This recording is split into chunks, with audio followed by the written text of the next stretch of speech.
Así que aprovechen de hacer todas las preguntas que puedan con respecto a lo que ya han visto y lo que no se acuerdan bien de clases y todo para el certamen. El certamen entra electrostática, ¿sí? Y nosotros vimos electrostática, partimos con la idea de cómo los objetos se cargaban, ¿sí? El certamen va a ser calcular cosas, así que en realidad no hay mucho que podamos decir con respecto a efectos de no sé, pues experimentos más demostrativos, ¿sí? Yo diría que en general el certamen es calcular fuerzas, calcular, que es lo primero con que partimos que podemos cuantificar, la interacción de dos objetos cargados, la fuerza. Y esa fuerza se podría calcular con esa expresión que está escrita ahí. ¿Sí? La fuerza es la constante K, que está escrita 9 por 10 a la 9, esas son las unidades. La multiplicación de las cargas que están interactuando, esto es para cargas puntuales, sobre R cuadrado, esta separación. Y lo más difícil, como en el campo eléctrico, tiene que ver con el R tongo. El R tongo es el que nos podría dificultar las cosas entonces para obtener el valor de la fuerza. Entonces aquí yo voy a decir esto más o menos rápido, pero voy a aprovechar déjenme ver si puedo compartir la pizarra. Claro, aquí tengo pizarra.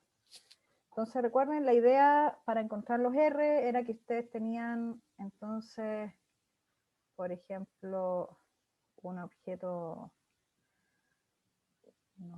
una carga Q1, lo vamos a poner aquí en ángulo, y una carga Q2, y entonces les pueden preguntar, puede tener muchas más cargas, ¿eh? Si hay otra más, por ejemplo, aquí nosotros hicimos en clase ejercicio, así que esto es un súper repaso, pero por ejemplo, si les preguntan la fuerza sobre Q1, entonces es la fuerza, claro, ¿de quién sobre quién? De Q2 sobre Q1 y de Q3 sobre Q1. Se superponen, se suman, o sea, es la fuerza de Q2 sobre Q1 más la fuerza de Q3 sobre Q1. Y en esa expresión que está escrita ahí, fuerza igual constante Q1, Q2, R, R tongo. Entonces, lo complicado es ese, el R tongo, porque la distancia, imaginemos que nos la dan por alguna razón, o la podemos deducir con trigonometría, que conocemos aquí las distancias. Tal vez este no me quedó tan... Déjenme borrarlo, ponerlo más como en línea del eje, para que se entienda que está en el mismo... Por ahí, por ejemplo. Q1. Ya. Entonces, el R tongo, esa es la duda. Entonces, para el R tongo necesito el vector posición. Y el vector posición, ¿de dónde a dónde va en este caso? El R tongo, necesito el vector posición. Ahí. El R... Del que ejerce hacia el que siente. Exacto, del que ejerce al que siente. Entonces, en este caso, para la fuerza de Q2 sobre Q1, del que ejerce, que es Q2, al Q1. Y ese es mi vector que va ahí, que sería el vector de Q2 a Q1, por ponerle un... Entonces ahí lo escribo vectorialmente. Lo escribo, no sé cuál será esta componente, puede que me la hayan dado. Imaginemos que sea A, la altura. Y que para acá, esta distancia aquí era B. Entonces escribo vectorialmente ese R, ese vector posición. Ese vector posición, aquí a Q2 a Q1, sería, si está, importante que se fijen cómo están definidos los ejes, X, Y. Entonces vayan diciéndome ustedes, ¿cómo es esta vector posición? En este caso, el vector azul, aquí el vector R, ¿cómo queda escrito? Vectorialmente. Menos B tongo. B y tongo. Y menos J tongo. A tongo. Va. Sí. A, J tongo. Perfecto, Catalina. Entonces, ahí está el vector y después lo divido por su tamaño para encontrar el R tongo. El R tongo es Q de Q2, Q1, va a ser este vector, lo voy a escribir tal cual, y lo divido por su tamaño. El tamaño es el tamaño, bueno, aquí lo estoy escribiendo el resto por la cosa del alfabeto nomás, pero A cuadrado más B cuadrado. ¿Sí? Ahí está el tamaño del vector. Y entonces tengo el vector unitario. asociado a esta fuerza que es la que quiero calcular. Entonces, cuando me piden, en este caso, el siguiente vector estaría asociado al Q3 sobre Q1, ¿sí? Y aquí también tendría entonces el Q3 sobre Q1. Pero lo importante es que se fijen que cuando yo reconstruya la expresión, en este caso, la fuerza, puse mal el color, era rojo, era azul, digo, azul. Entonces el Q2 sobre Q1, este que está acá, Q2 sobre Q1, entonces sería, aquí lo voy a escribir, 2 sobre 1, sería entonces las dos cargas que se están multiplicando, el 1, lo juro, y el 2, 1.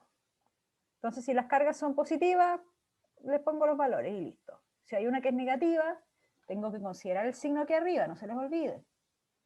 El tamaño es un número positivo siempre, y es este que está acá. Ahí lo tengo escrito.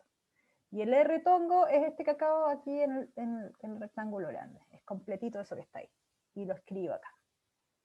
¿Listo? Y ahí tengo la fuerza, la en azul. Después cuando la fuerza en verde es más, tal vez un poco más fácil, pero tiene componentes en X y en Y, solamente en X. Pero también lo escribo. Y después, cuando encuentro esta otra, que era la que está en verde, entonces la sumo. Y ahí tengo la fuerza total sobre el Q1. Así es como se trabaja con fuerza. Y la misma idea para los vectores posición, vectores unitarios cuando estoy obteniendo el campo eléctrico. Es la misma idea. Lo que pasa es que la definición del campo eléctrico es diferente. Aquí la definición del campo eléctrico, que ustedes se recordarán, tiene que ver con E igual la constante. Si es una carga puntual, es Q partido por R cuadrado R tongo, ¿sí? Entonces, solamente hay una carga que produce el campo, y el R ahora se toma de dónde a dónde. O sea, aquí está la carga Q. ¿Qué es este R tongo que está acá? Antes era de quien produce a quien siente. Esa era la dirección del vector posición, ¿cierto? Ahora el vector posición, cuando calculo el campo, ¿de dónde a dónde va? Del que produce al punto a medir. Del que produce, sí, la voy a cambiar. Exactamente. Que produce al punto del espacio ahí donde voy a medir el campo. Ahí le puse A por ponerle un nombre cualquiera, pero un punto P puede ser, no sé. Normalmente usamos P, ¿no? Entonces, ese es mi vector posición. Y ahí tengo que escribirlo nuevamente para después dividirlo por su tamaño para encontrar esto que está acá. Recuerden que esto les va a dar una dirección y todo, pero esto también involucra una dirección, porque si tiene un signo menos, le cambia el sentido del vector campo. Así que no se olviden de los signos. Si les hablan de electrones, los electrones son cargas que tienen signo negativo. Les puede decir, considere que un electrón, electrón que tiene carga tanto, y les dan 1.2 nanocoulomb, por decir algo. Si dice que es electrón, usted automáticamente asume que esto es menos 1.2 nanocoulomb. ¿Okay? El hecho que lo digan electrón es lo mismo que si lo hubiesen puesto aquí el menos adelante. Se las pueden dar directamente, carga igual menos 1.2 nanocoulomb. Pero también les podrían decir, es un electrón que tiene una carga tanto, y eso significa que tiene el menos adelante, para que no se les olvide entonces. Que me lo preguntaron ustedes por email. Entonces, ya, vamos a borrar esto. Me saca cuando... Ya. Entonces esa era la idea de la fuerza. La fuerza entre objetos y el campo eléctrico. Ahora, con el campo eléctrico también hablamos de que existía una relación entre campo y fuerza. O sea, si yo tengo la fuerza, puedo encontrar a través de esa expresión el campo dividiendo por la carga de prueba, o bien si tengo el campo divido la fuerza por la carga de prueba. Y ahí encuentro esa es la relación que existe entre campo y fuerza.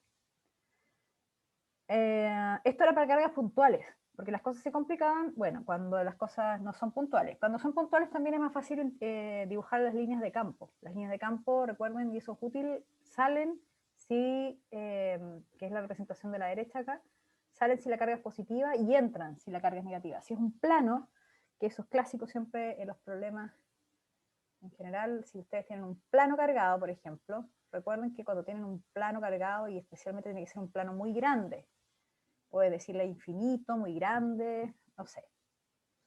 El campo sale siempre perpendicular, que es algo que vimos que pasaba con los conductores. Tiene que ser esto un plano conductor. Siempre sale perpendicular a la superficie. Obviamente sale si estamos considerando que el plano es positivo, o sea que tiene un más sigma. pero sea cual sea el signo, puede ser 5 sigma, 7 sigma, pero que es positivo, sale del campo. Claro, si es negativo, entonces las líneas de campo entran. Pero en el caso del plano, se los adelanto, que en realidad viene materia un poco más adelante, pero es bueno que se los diga acá para reforzarlo, es que las líneas de campo no se separan ni se juntan. Siempre van paralelas. Y eso significa entonces que si yo tengo un plano, el campo en el espacio, mirándolo de perfil, esto es así, si lo miro de perfil, el campo aquí es exactamente el mismo que el campo acá, o que el campo acá, o que estoy más lejos, que estoy mucho más arriba, siempre es el mismo valor de campo eléctrico. Porque las líneas de campo, si yo las dibujara, van todas paralelas, una al lado de la otra, no se juntan ni se abren. Y eso, sin hacer un cálculo siquiera, ya me permite entender que lo que está pasando es que el campo se mantiene uniforme en el espacio. Entonces, eso es, la representación de líneas de campo no es lo mismo que la representación de vectores. Eso lo conversamos y los vectores se van haciendo más pequeños porque depende de la posición del campo. O sea, en medida que me alejo se hacen más pequeñitos. Y bueno, y las cosas se complicaban cuando era una distribución continua. Podía ser un volumen, una línea, una superficie con carga. Ya, entonces aquí yo me quiero detener un poquito porque yo sé que hicimos mis preguntas de los controles y todo, pero igual siempre es bueno reforzarlo. Acá hay varias opciones con respecto a las distribuciones. Voy a usar la pantalla pizarra. Claro, la expresión esta es la expresión, por poner un nombre, la expresión integral. La expresión integral del campo. Entonces tengo el campo es igual a la constante, el de Q, R cuadrado y R tongo. ¿Sí? Cuando mi distribución, por ejemplo, es una línea cargada, como la que salía en el ejercicio anterior, tengo una línea, entonces, y me preguntan el campo en un punto, por ejemplo acá, en este punto del espacio, para hacerlo distinto al anterior. Entonces, yo para usar esta fórmula que está acá, necesito primero dibujar mi vector posición. En el caso de las cargas puntuales era re fácil ubicar el vector posición porque la cola la poníamos en una carga puntual y la cabeza en la otra carga puntual y listo. O en el caso de la fuerza. En el caso del campo, la cola iba en la carga que producía y la cabeza iba en el punto donde medía. Pero en este caso tengo una distribución que es larga. Entonces, ¿dónde coloco la cola del vector posición? Y ahí es donde lo primero que tengo que hacer entonces para resolver este problema es ubicar un DQ. Ubicar un elemento de carga. DQ. ¿Sí? En este caso, bueno, está lo mismo donde lo coloque porque toda la distribución está a la izquierda del punto P, así que lo coloco ahí. Como lo vimos en clase, en realidad hay opciones que son más o menos convenientes, pero en este caso da lo mismo. Y ahí cuando ubico el DQ y lo defino, entonces puedo dibujar el vector posición. Ay, perdonen que me haya quedado chiquito. Prefiero borrar el punto P. Ahí, colocarlo más arriba. Entonces, ahí. Ahí está el punto P. Entonces, ese es mi vector posición que puedo escribir vectorialmente. Normalmente aquí a uno le dan esta altura en el problema. Por ejemplo. Ahora, para poder escribir el vector R, necesito definir un cero de mi distribución porque eso también me va a servir para la integral, definir los límites de integración. Entonces, el primer paso es encontrar el DQ. Después, bueno, puedo escribir cuánto vale el DQ. En este caso, siempre que es una línea, es lambda de L. Pero en esta situación en particular, ese L está orientado a lo largo del eje X. Entonces, al de L le puedo llamar simplemente dx. Si estuviera la línea orientada en el eje Y, sería de Y, y si estuviera en Z, sería de Z. Y entonces necesito saber dónde voy porque esta es mi variable de integración. Mi variable de integración es el dx. Ahí es donde está lo que va en realidad integrado, donde exista mi dx, donde exista lambda. Eso es lo que yo integro, donde existe carga. Entonces, en este caso, necesito definir un cero. Y ahí es donde tengo dos opciones en este caso. Para ubicar mi DQ no tenía muchas porque todos los DQ, insisto, están al lado izquierdo del punto P. Pero para el cero tengo tres opciones en realidad, pero hay una que descartaría porque es la más complicada. Las opciones son lugares específicos siempre para ubicar el cero. Entonces, un cero podía ser ubicado acá, el otro cero podía ser ubicado acá, o el otro cero podría ser justo en la mitad, si esto tuviese un largo L. Justo ahí en el medio, en L medios, por ejemplo. Yo preferiría tal vez por, ¿qué será? Maña. El 0 yo lo pondría a la izquierda, no sé, pongamos cualquier... ahí. Ustedes cuando hagan el ejercicio de las distintas formas con los distintos ceros, me dicen después cuál es el que resulta más fácil. Y entonces, al definir el 0 acá, como lo dejé a la izquierda, toda esta distancia, y para eso también defino el 0. Entre 0 y dq es mi x, ese x que varía, ese x que me permite que mi dx, que es este elemento chiquitito, se mueva entre 0 y el largo completo que está acá. Y ahí le llamo a ese x. Y entonces, cuando necesito saber cuánto vale este pedazo de acá, porque esa es la componente x del vector r, del vector posición. Y eso vale L menos X. ¿Sí? Porque el largo de la barra era L, entonces ese pedacito es L menos X. Y ahí entonces yo puedo escribir el vector posición. El vector posición, con eso ya tengo todo construido en el dibujo. El vector posición apunta hacia el lado derecho en el eje X, así que es positivo. El largo es L menos X y apunta hacia la derecha. Y apunta hacia arriba en el eje Y. ¿Sí? Y ahí reemplazo y puedo integrar. Ahora, lo que falta son los límites de integración. Entonces lo que estoy integrando yo es mi X. Y claro, y mi X varía entre, mi dx varía entre 0 y L. Entonces en esta integral cuando meta todo, esto va a ser entre 0 y L.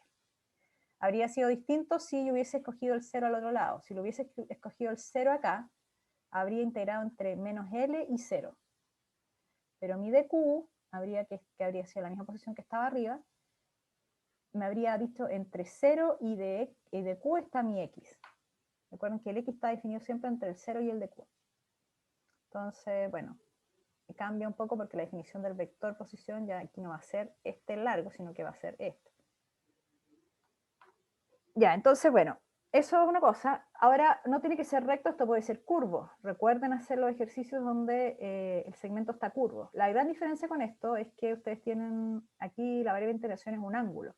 ¿Por qué un ángulo? Porque el pedacito de arco, este que está acá, donde está el largo, donde está el lambda, ¿sí? Porque esto sigue siendo lambda de L, este pedacito aquí de largo del hilo que tiene carga. Pero lo que pasa es que yo mi dl lo puedo escribir en función del ángulo. ¿Por qué? Porque ese es el arco de ese pedacito de ángulo que hay acá, que es un pedazo de teta o de phi o una variación pequeña de ángulo. Entonces ese arco, ese de L, en el caso de este segmento curvo, se escribe como R de phi. Y ahí entonces tengo la expresión de el de L y el lambda de L es lambda por eso. Entonces ahí vemos inmediatamente que la variable de integración es el ángulo. Acá al escribir el dq yo veo que identifico que la variable de integración es el x, es la coordenada x. Acá es el ángulo. Entonces el ángulo va a depender de cómo esté definido. ¿Sí? Si no está definido en el problema, en el dibujo, entonces siempre consideren que el x, el ángulo se mide desde x. Desde aquí siempre parten los ángulos, desde el x positivo. Pero si en el dibujo, por algún capricho del profesor, aparece el ángulo definido desde acá, desde el eje Y, por ejemplo, positivo, entonces considérenlo desde ahí nomás. No me voy a poner a pelear ahí con el profe de que por qué lo definió ahí, porque si no se definen los ángulos. Pero no importa, dejémoslo ahí. Entonces lo definen desde el eje Y. Si no está en el dibujo definido, siempre considérenlo desde el eje X positivo. Eso es con respecto a distribuciones lineales. Con respecto a distribuciones superficiales, hagan el ejercicio del disco. ¿Se acuerdan del disco? Esto que tiene carga así. Recuérdense cómo se resuelve, si era un disco con un hoyo aquí. Ya, eso, distribuciones continuas. Nada más que decir acá. Entonces, vamos a salir de aquí. Ahí me va a tirar de nuevo. No sé si les van apareciendo preguntas en la medida que avanzo. Ustedes me van diciendo. Y de ahí saltamos al tiro de flujo. ¿Se fijan? Flujo de campo. El flujo, aquí no quiero meterme mucho en la fórmula sin... Claro, espérate, déjenme, esto me lo voy a saltar, superficies abierta y cerrada. Esto es lo importante aquí. El flujo, la definición de flujo es sigma, o sea, esto sigma del campo eléctrico en este caso, es la integral de la superficie cerrada, claro, la integral del campo producto punto de A.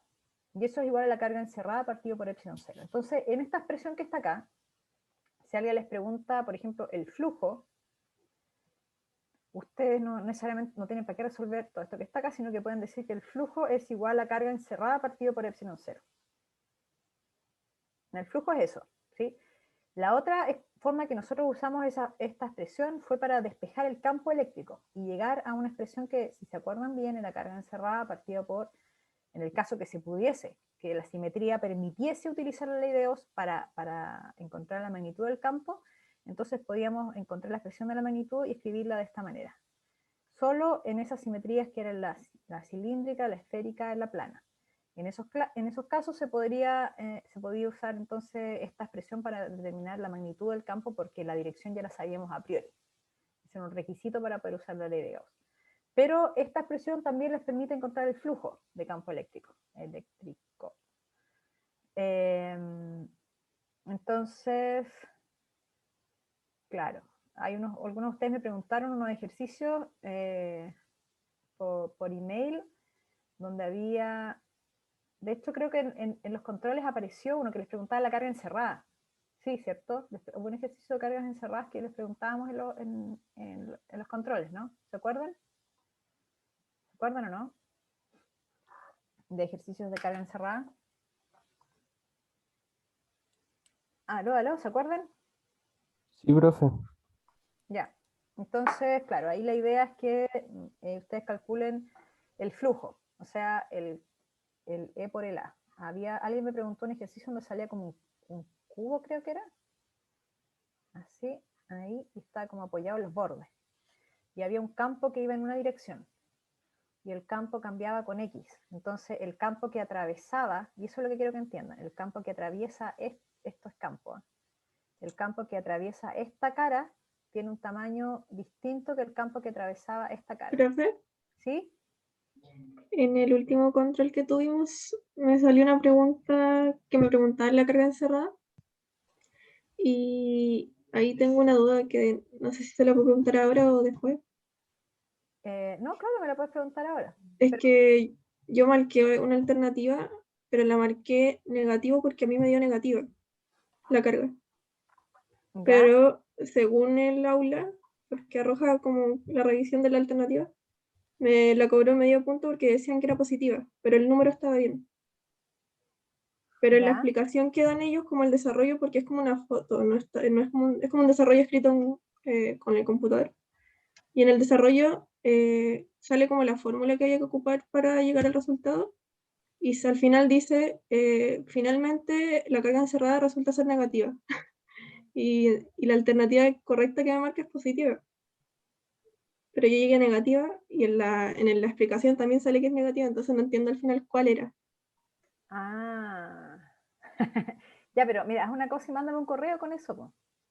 Ya. Para que yo lo revise, mándame tu Ujú. desarrollo y todo, como lo hice con los otros compañeros que me pidieron y ya les corrigieron las notas. Entonces mándame para ver si lo podemos pelear ahí con la coordinación. Ya. ¿Ya? Gracias, profe. Ya, entonces en este caso el campo que les dibujé aquí apunta hacia, este es el eje X, así que apunta hacia los lados positivos de X, pero cambia con X.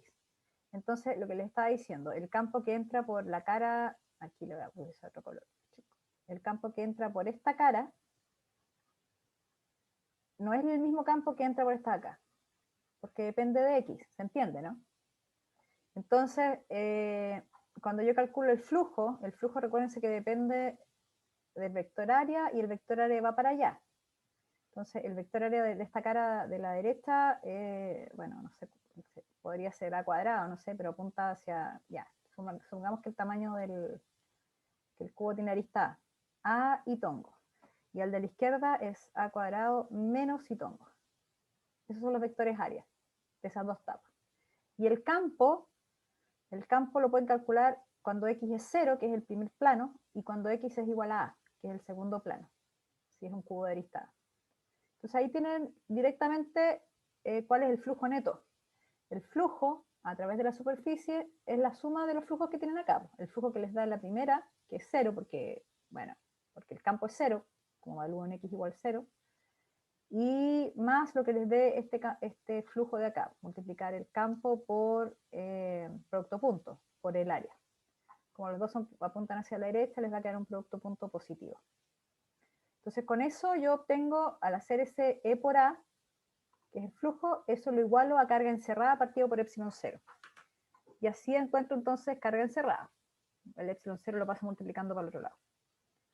¿Ya? Entonces, ese es el tipo de ejercicio donde ustedes pueden calcular carga encerrada, que es la otra alternativa entonces de sacar provecho de esta expresión, porque no sé si todos lo entendieron en los controles, pero ese es el camino. Y por supuesto está la tradicional, encontrar la magnitud del campo eléctrico, ahí donde los problemas pueden ser un poco más complicados. Entonces, nosotros habíamos hecho ejercicios en clases, pero lo que más me importa de que ustedes les retengan acá son dos mensajes súper importantes, porque eso que hicimos ejercicio en clase, entonces, no sé, pues no me voy a detener en cada paso, pero sí en dos cosas. A ver, 3 cosas. Ya, 4 cosas, no sé. La primera, por ejemplo, en este problema es una esfera conductora. ¿Sí? Es una esfera conductora. La esfera conductora tiene carga Q. Y hay una carga adentro. Esto lo hicimos en clase, ¿eh? Pero yo voy a rescatar algunas ideas como importantes. Aquí en esta situación, la carga Q que está en el conductor, obviamente que no está dentro, y sabemos que no hay carga dentro del conductor. Entonces, ¿a dónde se va? Se va toda siempre a la superficie más externa del conductor. Esto recuerden que es como un huevo que uno le sacó la yema, ¿sí? Entonces no tiene conductor adentro, y hay una carga puntual ahí suspendida justo en el centro, pero el conductor va entre A y B. Y la carga no les dicen dónde en el enunciado, porque obviamente no se los van a decir. No les dice, en el dibujo puede decir aquí como un Q, pero no les dicen dónde está. Y ustedes tienen que considerar que está en la superficie más externa siempre. Otra cosa que a ustedes no se les debe olvidar jamás es que cuando están dentro de la región 2, en cualquier punto de la región 2, ¿cuánto vale el campo eléctrico en la región 2 dentro del conductor? 0. 0, muy bien. Nada de cálculos, no quiero ver cálculos, no quiero ver nada de eso, es 0. 0, 0, 0, porque está por definición dentro de un conductor en equilibrio electrostático. Joaquín dice si en los límites. Bueno, ¿y qué pasa justo en el límite del conductor hacia adentro? Es 0. Pero justo en el límite del conductor hacia afuera no es 0. Justo en el límite hacia afuera no es 0. Hay que calcularlo. Ahí se puede usar la ley de Gauss. Y la ley de Gauss nos dice que el campo es igual a la carga encerrada partido por el área, que en este caso, ojo, no se olviden de verificar con qué simetría están trabajando. En este caso es una esfera, que es el que hicimos en clase, pero podría ser un cilindro. Entonces, ¿cuánto es el área de un cilindro? ¿Qué área considero? El del manto. El del manto, exactamente, el del manto. En el caso de la esfera es el área de la esfera, 4pi r cuadrado. En el caso del cilindro, si fuese un cilindro, aquí lo voy a poner otro color, el cilindro sería 2pi r y el largo del cilindro. R, disculpen, oh, qué feo. R variable, miren, estoy haciendo yo misma trampa a lo que les dije y ahora yo lo hago mal. R. Siempre es el R variable el que va abajo en esta expresión del área, sea una esfera o sea un cilindro. Bueno, pero la otra que quiero que no se les olvide es cómo calcular las densidades de carga inducida en este problema.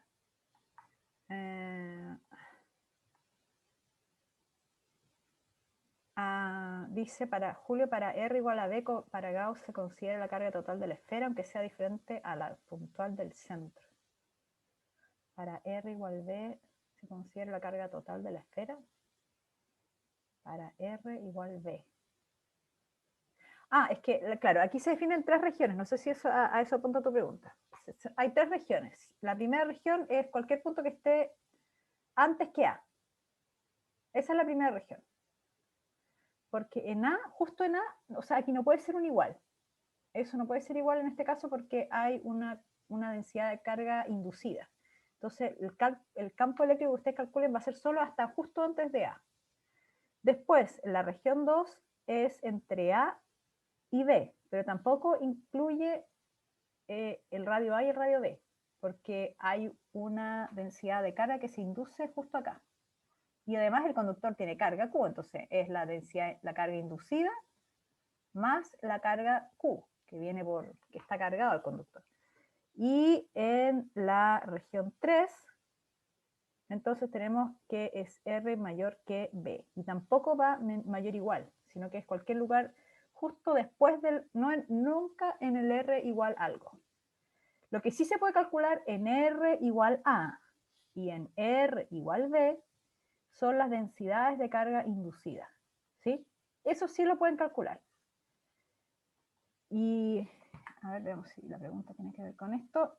Ah, ya, genial. Entonces, ¿cómo lo calculan? Vamos a borrar todo aquí. Nos va a quedar un poco, para que quede bien limpito. Entonces, ¿cómo calculamos densidades de carga?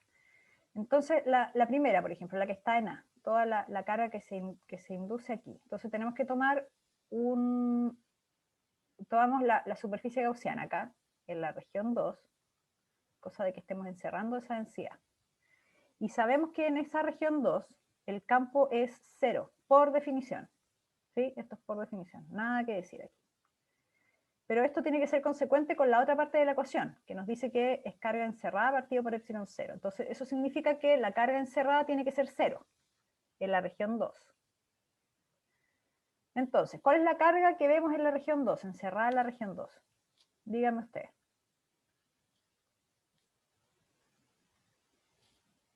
¿Qué hay encerrado en esa esfera que acabo de dibujar aquí en violeta en la región 2? ¿Qué hay dentro de esa esfera?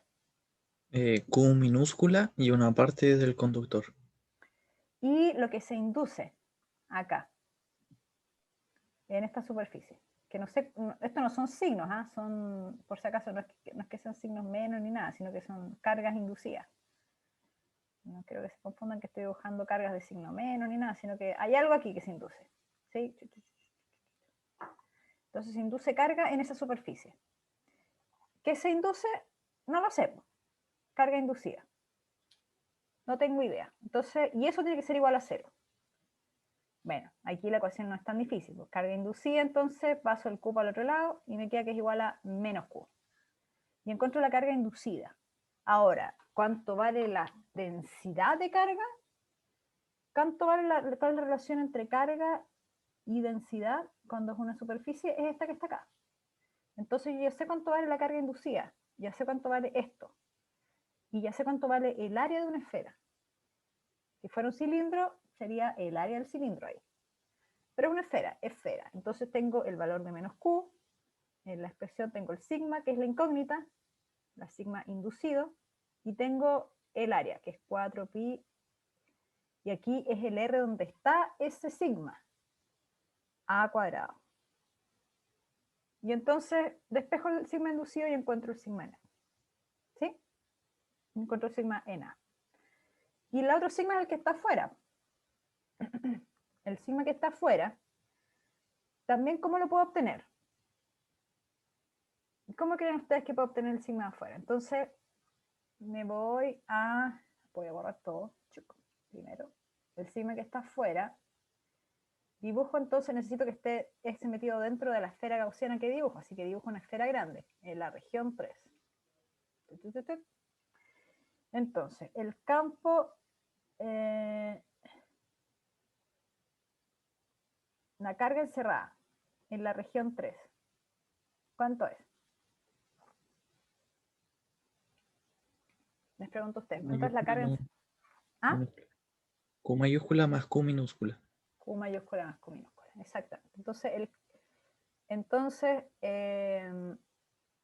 con eso ya tengo la carga que está ahí en toda la superficie. Y si me preguntan la carga inducida, porque puede preguntarme la carga inducida o la carga o la densidad superficial. Aquí la pregunta dice carga inducida.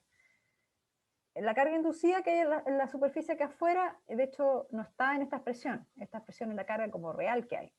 Pero la carga inducida yo la podría sacar porque ya sé cuánto vale la carga inducida acá. La carga inducida en esta superficie vale menos Q, ¿cierto? Ahora sí la voy a dejar como signos menos. Era menos Q. Y si acá era menos Q, entonces acá afuera era más Q, ¿cierto? Ahí tengo las cargas inducidas. Pero si me preguntan la densidad de cargas en la superficie, entonces tengo que fijarme en esta que está acá. Ahora, pero me van a decir, pero profe, ¿y la carga inducida dónde la metí? Porque aquí igual tengo la carga inducida afuera, entonces, ¿cómo es la cuestión? ¿Cómo es la cuestión? Me pueden decir. Bueno, y es que está metida acá, pues sí, de hecho por eso está ahí. La carga, esta carga que está acá, o sea, aquí está la carga encerrada. Eso que esta presión que está aquí encerrada, o sea, en el rectángulo es carga encerrada. Pero lo que yo tengo en la superficie ahí es la carga en el R igual B, también es Q más Q. Las dos cosas coinciden. Qué loco, ¿no? ¿Y por qué? Porque resulta que la carga encerrada, si yo considero lo que tengo aquí encerrado en este pedazo, que es el conductor, ya sé que se tiene que anular, porque ya sabemos que el campo es cero, entonces la carga encerrada es cero. Así que eso no contribuye a la suma.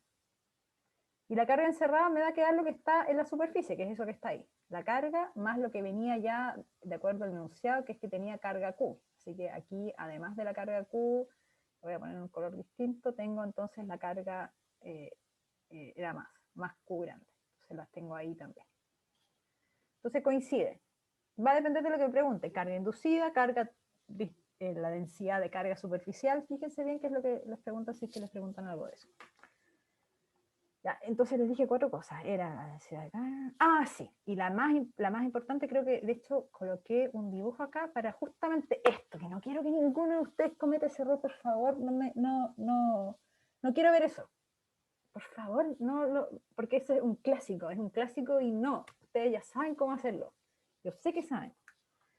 Es si la densidad volumétrica, como esta que está aquí, que acabo de inventar, es variable con R. Por favor, cuando vayan a escribir la carga encerrada, esa carga que va ahí en la expresión del E igual carga encerrada partido por el A es 0, cuando vayan a calcular la carga encerrada, por ejemplo, aquí en esta segunda región, por favor no vayan a usar el ρ por B, porque esto no se puede usar cuando el ρ es variable. Cuando el ρ es variable, ustedes necesariamente tienen que usar la integral del ρ de B, en este caso. Así que no quiero ver si sale una densidad variable que ustedes coloquen ρ por B, porque eso malo desde el inicio. Y puede ser la primera pregunta y después las que vengan después, todo mal. Así que no, si es variable, ustedes integran el ρ de B. ¿Y el ρ de B cómo se integra? Bueno, si es una esfera, asumamos que es como en este caso una esfera. Entonces tendríamos el ρ que es AR cuadrado y el dB. Puede que se me olvide cuál es la expresión del dB, pero recuerden cuál es el volumen de una esfera. ¿Se acuerdan o no cuánto es el volumen de una esfera? 4/3 de R cubo por pi, si no me equivoco. Exactamente. Pi R cubo. ¿Sí? Entonces el dB, lo estoy derivando con respecto a R. Derivo con respecto a R. Entonces pasa a ser 4 por 3 por pi por R cuadrado partido por 3. Entonces me van los 3. Entonces, esto sé que el dB yo lo puedo escribir como 4 pi R cuadrado y el dr lo paso para arriba. dr. El dB entonces es eso. Y aquí ustedes lo escriben. 4 pi R cuadrado de R.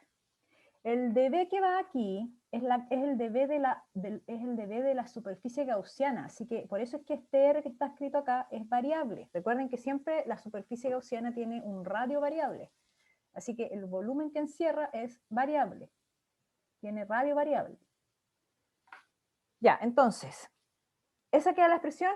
Y ahora me dirán, bueno, pero igual le falta una componente importante ahí a esta historia, que es los límites de integración. Es cierto, le faltan los límites de integración. Entonces, ¿qué integro aquí, en este caso? A ver si alguien se juega ahí con un límite de integración en este caso.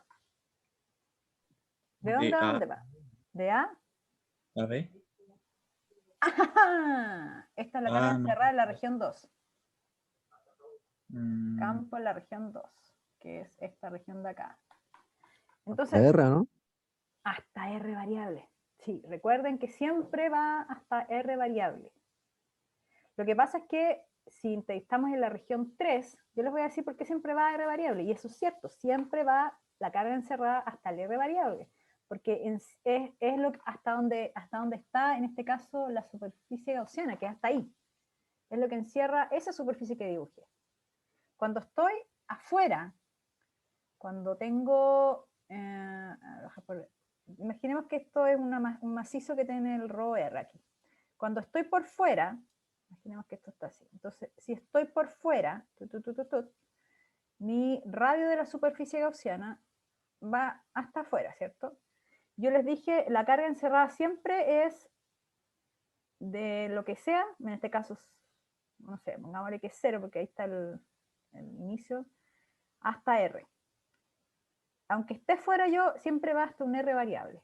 Y en este caso, pero profe, ¿cómo? Si yo solamente encierro la carga encerrada es solo lo que está ahí, no llego hasta R, sino que ya aquí se acaba la carga. Aquí en este radio que puede ser B o A o lo que sea. Hasta ahí nomás llegaría.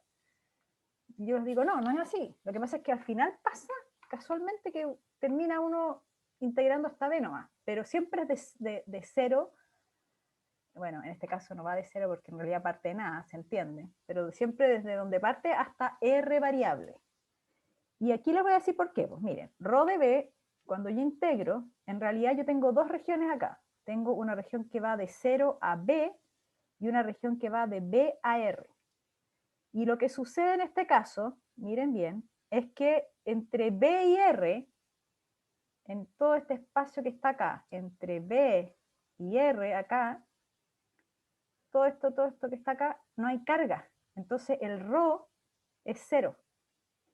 Y por eso es que no se considera esta parte aquí. Y por eso es que al final uno cuando considera la carga encerrada solamente va hasta donde está la carga, hasta B. Pero al final siempre fue una integral que va hasta R variable. Lo que pasa es que en este caso, esa sí va a 0. Y aquí siempre entonces vamos a R variable. ¿Qué pasa si el de B es de un cilindro? Si es un cilindro, entonces esta expresión de acá cambia, por supuesto, porque es el volumen de un cilindro. ¿Y cuánto es el volumen de un cilindro?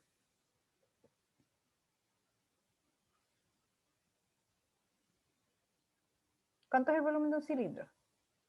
Pi r cuadrado por la altura. Pi r, ¿ven? Ya a mí también se me da. R cuadrado por la altura, h.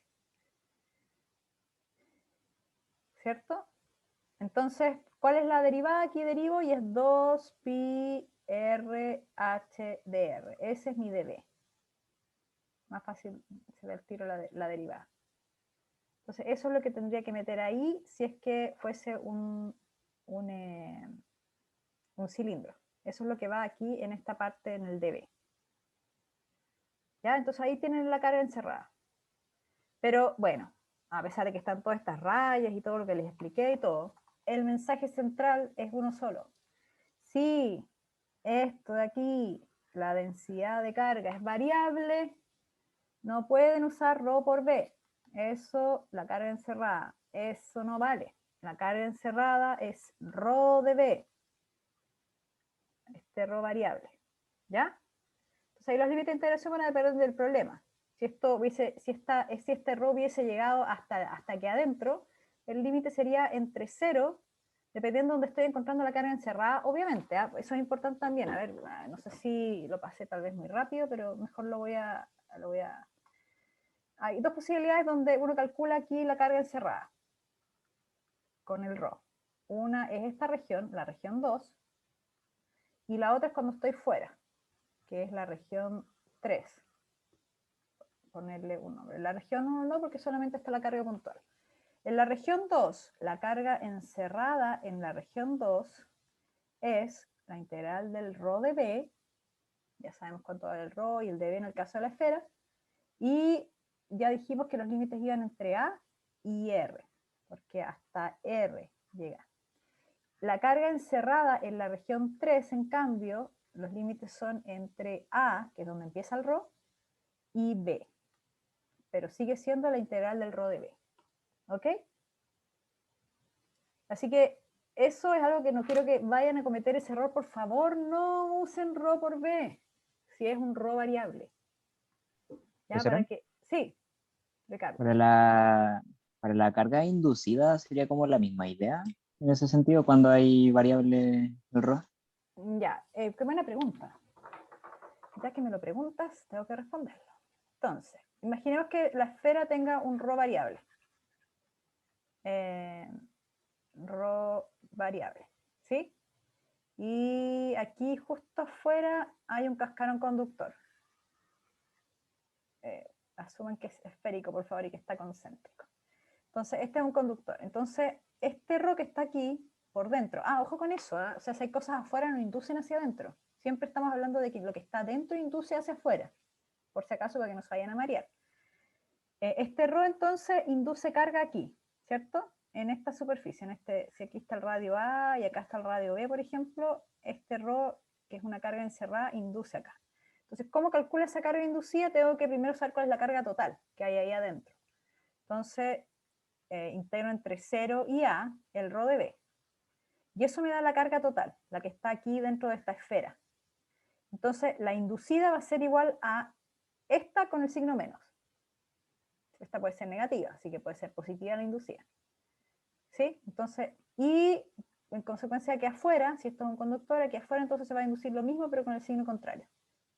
Pero necesito integrar todo para poder calcular la carga, digamos, inducida en las caras del conductor, del cascarón conductor.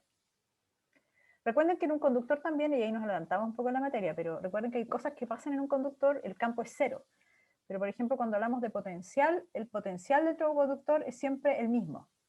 Si yo calculo el potencial en un punto del espacio, en otro punto del espacio, en cualquier punto, el valor de B dentro del conductor siempre va a ser el mismo. Siempre va a ser el mismo. No es, en algunos casos podría llegar a ser cero, ¿eh? Pero en general es una constante. Entonces, bueno, eso lo vemos enseguida, pero eso es otra cosa que también se da en un conductor. Ya, no sé si hay más preguntas de esta parte. Esto es Gauss. Así que ese es el error que no quiero que cometan, por favor, en Gauss, si les toca. Claro, y el potencial, aquí ni siquiera puse cómo lo obtuvimos ni nada, sino esas son las fórmulas. O sea, el potencial de una carga es Q partido por R por la constante. Ese es el potencial de una carga, y si es una distribución continua, es la integral del de Q sobre R, donde ya no tenemos el retongo, que será lo bueno, lo conveniente. Recuerden que, o sea, la idea es la misma, el de Q, o sea, igual aquí hay que fijarse dónde colocar, el cero no es tan importante para la, digamos, porque no tenemos un vector R, entonces no tenemos que escribirlo vectorialmente, por eso no es necesario el cero, porque parece que entre el 0 y el de Q estaba la variable, pero aún así tienen que fijarse bien si el de Q, por ejemplo, es un lambda de X, como en ese dibujo, lambda de X, entonces tienen que fijarse entre qué valores cambia el de X. Me refiero, este de Q puede ser lambda de X, ese de Q de aquí, puede ser sigma de área o puede ser rho de B. Cualquiera de esas tres cosas puede ser. Entonces, en general, bueno, normalmente hacemos ejercicios más o bien con este, no llegamos a cosas con volumen. Pero el rho de X, entonces tienen que fijarse entre qué valores varía el de X, que son los límites de la integración.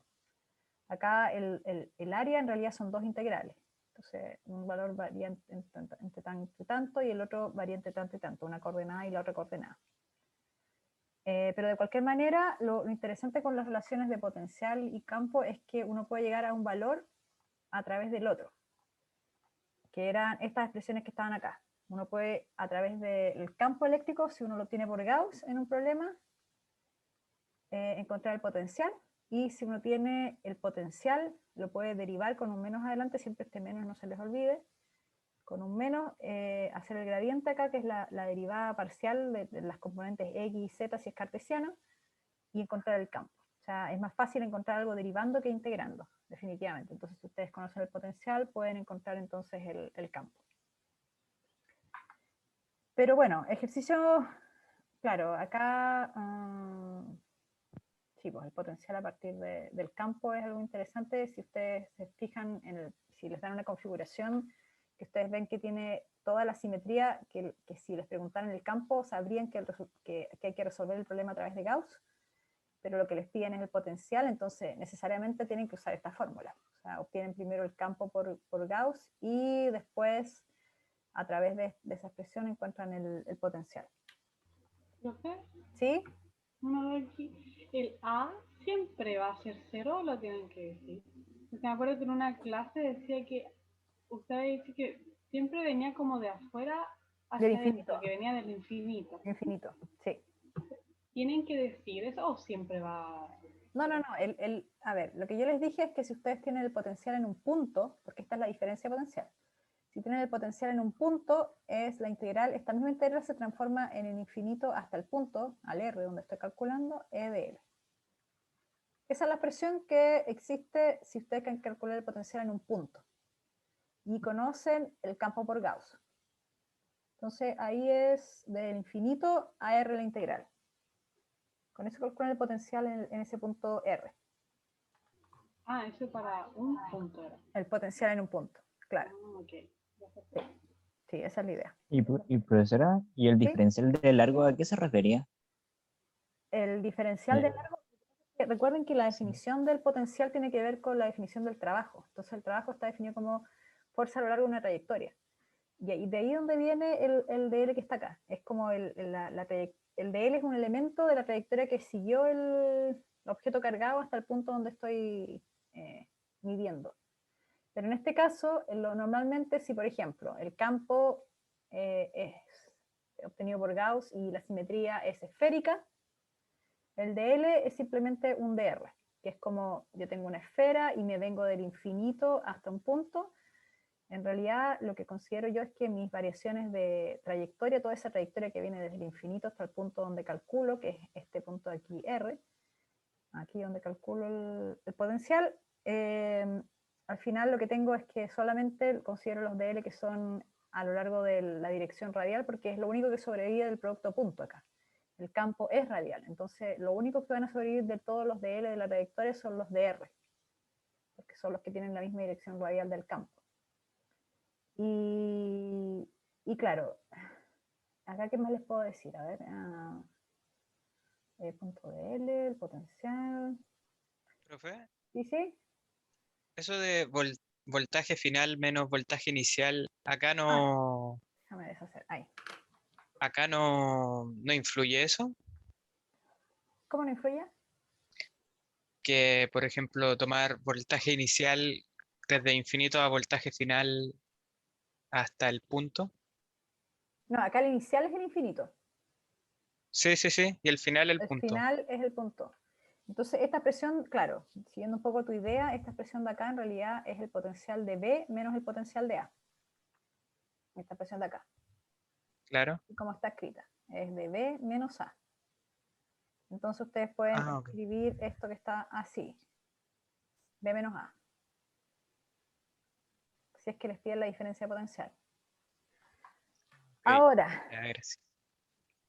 alguien me escribió por ahí una pregunta que era, sí, está complicado aprovechando esta idea del potencial también, pero con respecto a lo que dije recién de Gauss, sobre la expresión del sigma partido por epsilon 0. O no sé si era con el 2 abajo o sin el 2, pero bueno, sumamos que eso. Cuando se usaba esta expresión, que era el campo igual sigma partido por 2 epsilon 0. Y eso se usa específicamente cuando ustedes tienen un plano, ¿sí? Un conductor. Hay dos posibilidades, como le decía, no me acuerdo quién me preguntó, Joaquín puede haber sido, que si tienen un plano conductor, o sea que no tiene espesor, es como una lámina, así muy delgadita conductora. Y por ejemplo está cargada con un más sigma. Podría ser menos, pero ahí cambiaré la dirección del campo. Entonces, en ese caso, mi campo, como yo les decía, que es siempre uniforme. Si me alejo va a seguir siendo el mismo tamaño, si me corro para el lado va a ser el mismo tamaño. Estoy súper lejos, es curioso eso, pero si estoy re lejos también va a ser el mismo tamaño. Ese campo que estoy aquí teniendo en esta lámina conductora es sigma partido por 2 epsilon 0 y es constante, siempre. Solo la lámina. Si yo tengo un conductor grueso, un bloque conductor, no me quedo ahí. O sea, sigue siendo la misma idea del conductor, plano, pero es grueso. Es una cosa gordita, ¿sí? Que uno puede hablar de interior y exterior, ¿sí? Entonces, en ese caso, cuando yo calculo el campo debido al porque si es que está cargado, toda la carga está en la superficie, pues la inferior o la superior, ¿sí? No está adentro, ya sabemos lo que pasa en un conductor. En ese caso, entonces lo que yo tengo es el campo eléctrico, que también pasa lo mismo, que sale y siempre son las líneas paralelas, que no se separan ni se juntan, así que siempre tienen el mismo tamaño, pero en este caso el tamaño es distinto, es sigma partido por epsilon 0. Es el doble que el que si fuera un plano cargado. Normalmente cuando ustedes van a ver ejercicios es muy raro que aparezca esta configuración de abajo, por si acaso, les digo al tiro, es muy raro. Normalmente los ejercicios les hablan de un plano conductor cargado, y es algo como eso. Pero recuerden, porque de hecho hicimos algunos ejercicios de superposición, y dijimos si tenemos placas, así 3 placas, cuáles son los campos entre medio. Y este era más sigma, y este era menos sigma, y este era 4 sigma, no sé, por ponerles un ejemplo. No, algo más chico, porque si no, no me va a alcanzar el espacio. 3 sigma. Entonces, y ustedes tenían que dibujar los campos. Entonces, aquí esto ya está considerando esta situación de acá arriba, que es una cuestión delgada. O sea, el plano que tiene más, aquí salen las líneas de campo, debía haberle puesto colores, más sigma. Ahí, sale. Y ese campo que acabo de dibujar ahí tiene ese tamaño, sigma partido por 2 epsilon 0. Después, el siguiente campo es menos sigma. Ahí voy a seguir usando el azul. Entonces las líneas de campo entran y tienen el mismo tamaño que el otro, pero entran. Entran por el lado izquierdo y vienen también por todo el espacio por el lado derecho. Y ese tamaño es sigma partido por 2 epsilon 0, el tamaño, porque ya sabemos la dirección, está ahí dibujada. Y el tercero, le voy a poner verde. Entonces, no voy a borrar porque me quedó ahí. Había dicho 3, ¿no? 3 sigma. Entonces salen las líneas de campo porque es positivo. Entonces 1, 2, son 2 que es un 3 ese. Entonces 3 sigma partido por 2 epsilon 0. Sale hacia acá. 3 sigma partido por 2 epsilon 0 y sale en todo el espacio. Para acá también todo el espacio y para acá también en todo el espacio. 3 sigma partido por 2 epsilon 0.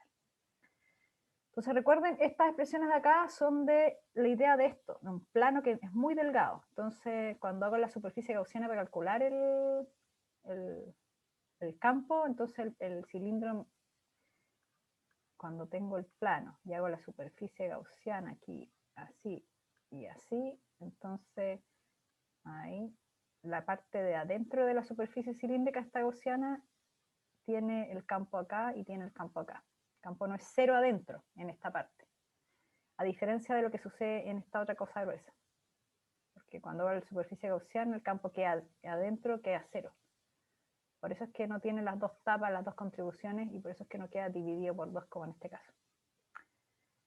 Eso con respecto a los planos cargados, para que recuerden, este ejercicio lo hicimos en clases de superposición.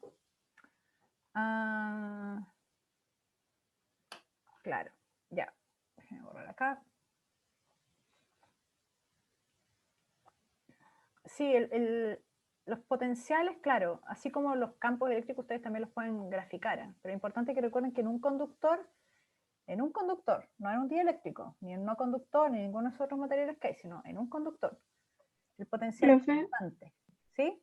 disculpe, ¿se puede devolver un poquito a la diapo anterior? Pero ya había borrado todo. A ver, No, no, si no importa, es para preguntarle de la segunda fórmula. ya. ¿Cómo se ocupaba esa segunda fórmula? Te dan el potencial. Por ejemplo, ustedes calcularon, lo que hicimos en clase fue calcular el potencial de un anillo.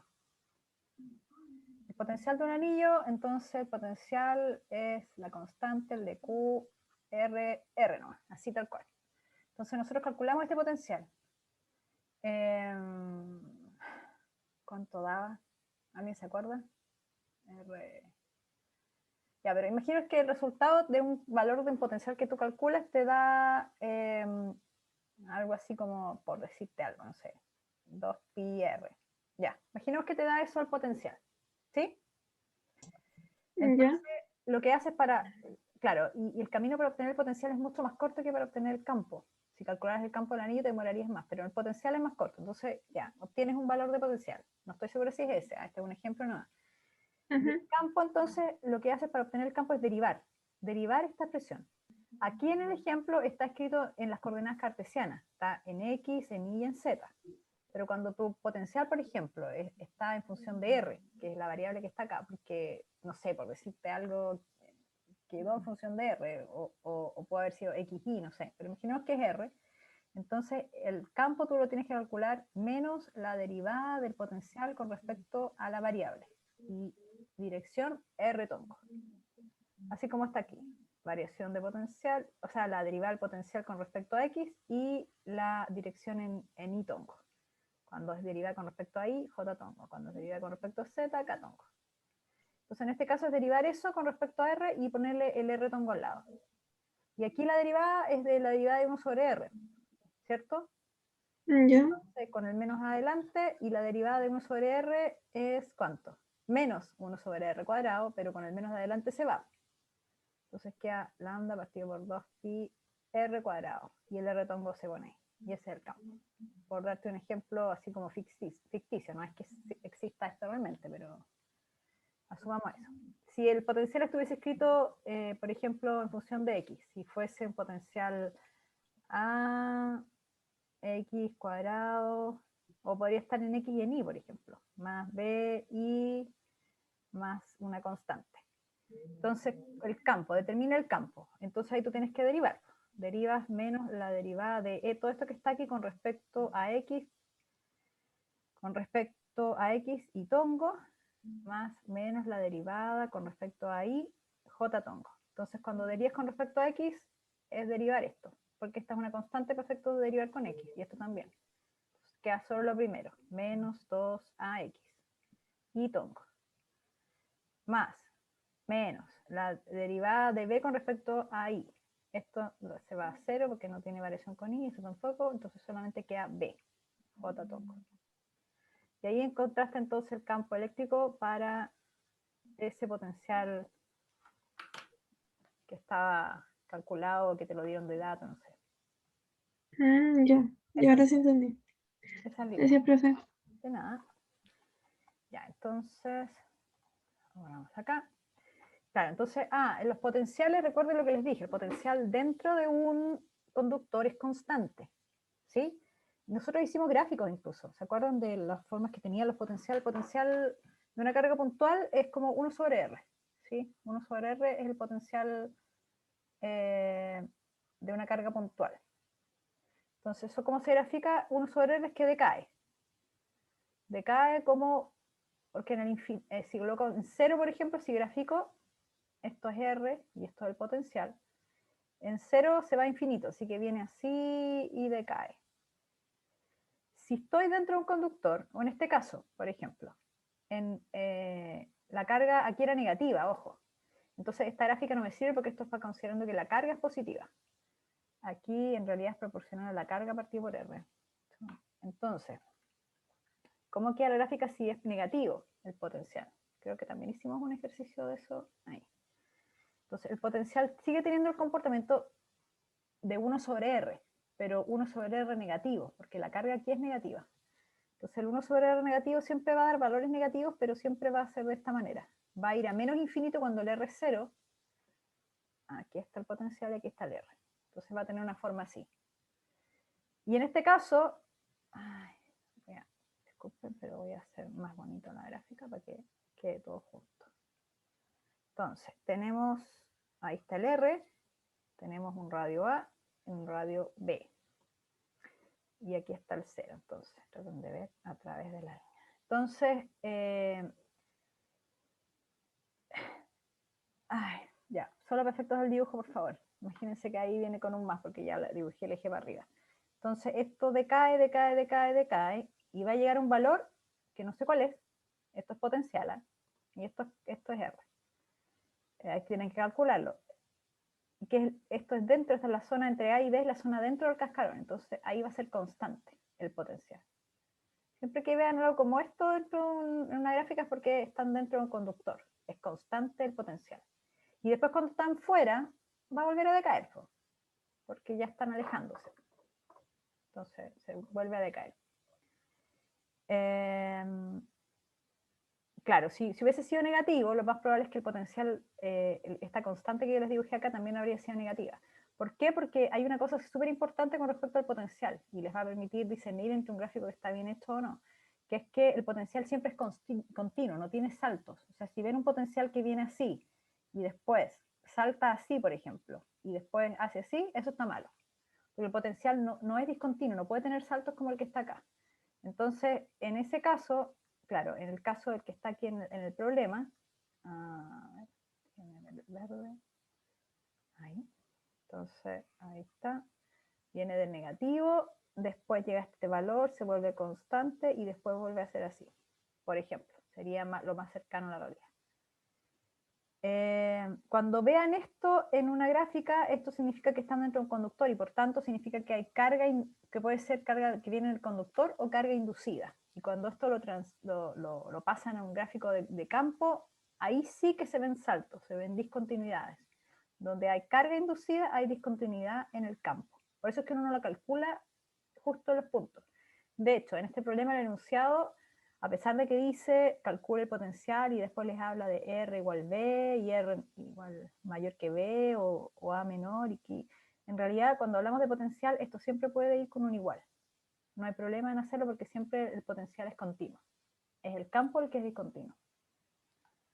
¿Sí? Entonces, ese fue un ejercicio que hicimos en clase, pueden ahí revisar la cápsula, o sea, la clase, no fue una cápsula.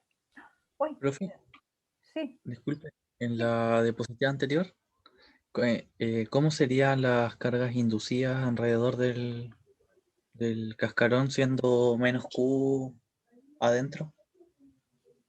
O sea, perdón. Es que mi duda es cómo se distribuyen en la superficie las cargas dependiendo de las cargas, ya sea de la carga central o del conductor. Claro, varían. porque tiene las dos cosas. Claro, es lo mismo, es parecido a lo que dijimos antes, o sea, lo que cambia es que ahora es menos Q, entonces acá se induce carga más Q. O sea, en realidad esto yo lo estoy, o sea, es como el camino, porque ya sé el resultado. En realidad, si tú quieres saber cuánto se induce, lo que tienes que hacer es encerrar acá, hacer la superficie gaussiana de radio R.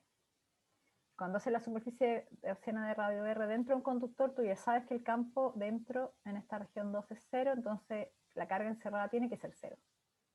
Y ahí es donde dice, lo que yo tengo adentro es menos Q, y además tengo una carga que es inducida. Y eso tiene que ser igual a 0. Entonces ahí te sale que la carga inducida en realidad es igual a la carga que está en el centro, porque con el signo contrario. Eso en esta superficie, en la superficie de esférica de radio A. Entonces ahí se induce, déjame borrar esto, se induce entonces la carga más Q. Voy a colocarla aquí al tiro, más Q. Ahí se induce más Q. Ahí. Después, claro, esa carga más Q que se indujo ahí tiene que salir de alguna parte. Entonces, ¿dónde se produce el desbalance? Acá afuera. Acá afuera, ya que ahí se cargó como, se indujo carga más Q, es porque en realidad en el otro sector del conductor, que es afuera, está menos Q, ¿sí? Porque el cascarón no creó carga, o sea, la carga estaba ahí, lo único que pasó es que se movió la carga porque la carga esta central, menos Q, atrajo carga positiva.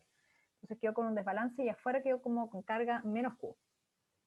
Pero el conductor ya estaba cargado, entonces afuera, además, había una carga que era, bueno, en este caso era positiva. ¿Sí? La carga Q era positiva. Entonces, además de esa carga inducida menos Q, chica, aparece la carga que viene del conductor, que es la carga Q grande, que está distribuida. Entonces, en la superficie esférica de radio B, que es afuera, están las dos cargas, la pequeña menos Q y la que venía del conductor más Q, grande.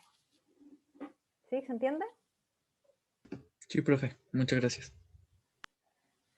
De nada. Bueno, no sé si tienen más preguntas con respecto a esto potencial, entonces tal vez lo más importante es lo que ya dijimos. ¿Profe? Potencial, ¿sí? ¿Sí, José? Yo tenía una consulta que me surgió ahora. Era, siempre hemos estado hablando del tema de que como estas son cargas inducidas, siempre están como en la superficie, ¿no Sí, es cierto? Entonces igual, por ejemplo, si nos dicen que el cascarón tiene una carga Q, esa siempre se va a ubicar en la superficie sí. de la externa. Pero por ejemplo, si es que nos llegasen a preguntar así como como, no sé cómo decirle, pero así que, pues, entonces, ¿cuál es la carga del cascarón? Pero, por ejemplo, nos dicen un punto entre A y B, así No, como tienen que decir. justo ahí. No, o sea, a ver, si es un cascarón conductor hay solo dos posibilidades, que le digan en R igual A o en R igual B, así como está aquí dibujado. Después Ah, ya preguntan la no. carga en R igual A o la carga inducida en R igual B o la carga nomás, directamente, ni siquiera inducida, sino que la carga. Entonces hay Ah, diferencias que ok. están ahí, la No, amarilla. no hay posibilidad de que pregunten así como en un punto entre medio. No, porque dentro es cero la carga. Tiene que ser justo Ah, ahí en no, la superficie. pero claro, así que si es que llegasen a preguntar y algo así, uno pondría directamente cero, ¿no es cierto? Que Eh, llegase a como ocurrir. dentro, claro, cualquier punto dentro la carga es cero. Ah, ok, El único que ya existe es en R igual A y en R igual B. Y recuerden, cuando está como en este caso carga inducida a la superficie, el campo eléctrico es discontinuo, pero el potencial es continuo. Entonces, por ejemplo, si les preguntan el potencial, ¿cómo está acá? El potencial en R igual A o el potencial en R igual B, ustedes tienen dos opciones. Voy a borrar aquí todo para explicarles. Si les preguntan en R igual B, ustedes tienen la opción de calcular el potencial en esta región de acá, y llevarlo al valor de R igual B, o tienen la opción de calcular el potencial aquí afuera y llevarlo al valor de R igual B. ¿Por qué? Porque es continuo el potencial, entonces por cualquiera de los dos lados les tiene que dar lo mismo.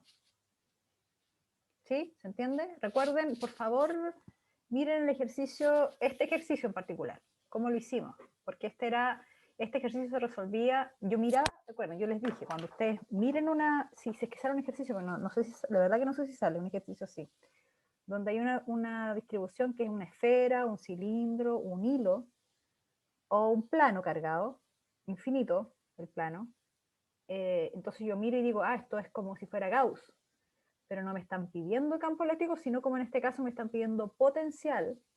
Entonces, en ese caso yo ya sé que la forma que tengo que resolver esto es a través de esta expresión, E.dl, donde el campo lo obtengo por Gauss. Esto lo tengo por Gauss. ¿Sí? Entonces, ese ejercicio, este mismo que está acá, nosotros lo hicimos usando esta expresión. Revisen en la clase, para que aquí no tiene sentido que se los haga todo de nuevo, porque ya lo hicimos. Así que revísenlo cómo se resolvía. Y fíjense lo que yo les digo, o sea, si les piden el potencial en un punto, ustedes pueden calcular el potencial afuera, en esta región 3, por ejemplo, o el potencial en la región 2, el potencial en la región 2, y después calcularlo en el que salga más fácil. A eso voy, o sea, ustedes escogen cuál de los dos caminos siguen. ¿Voy afuera o me meto dentro del conductor y calculo el potencial y después igualo R igual B? Lo mismo si estuviésemos, y aquí borro todo de nuevo, lo mismo si estuviésemos calculando el potencial en R igual A.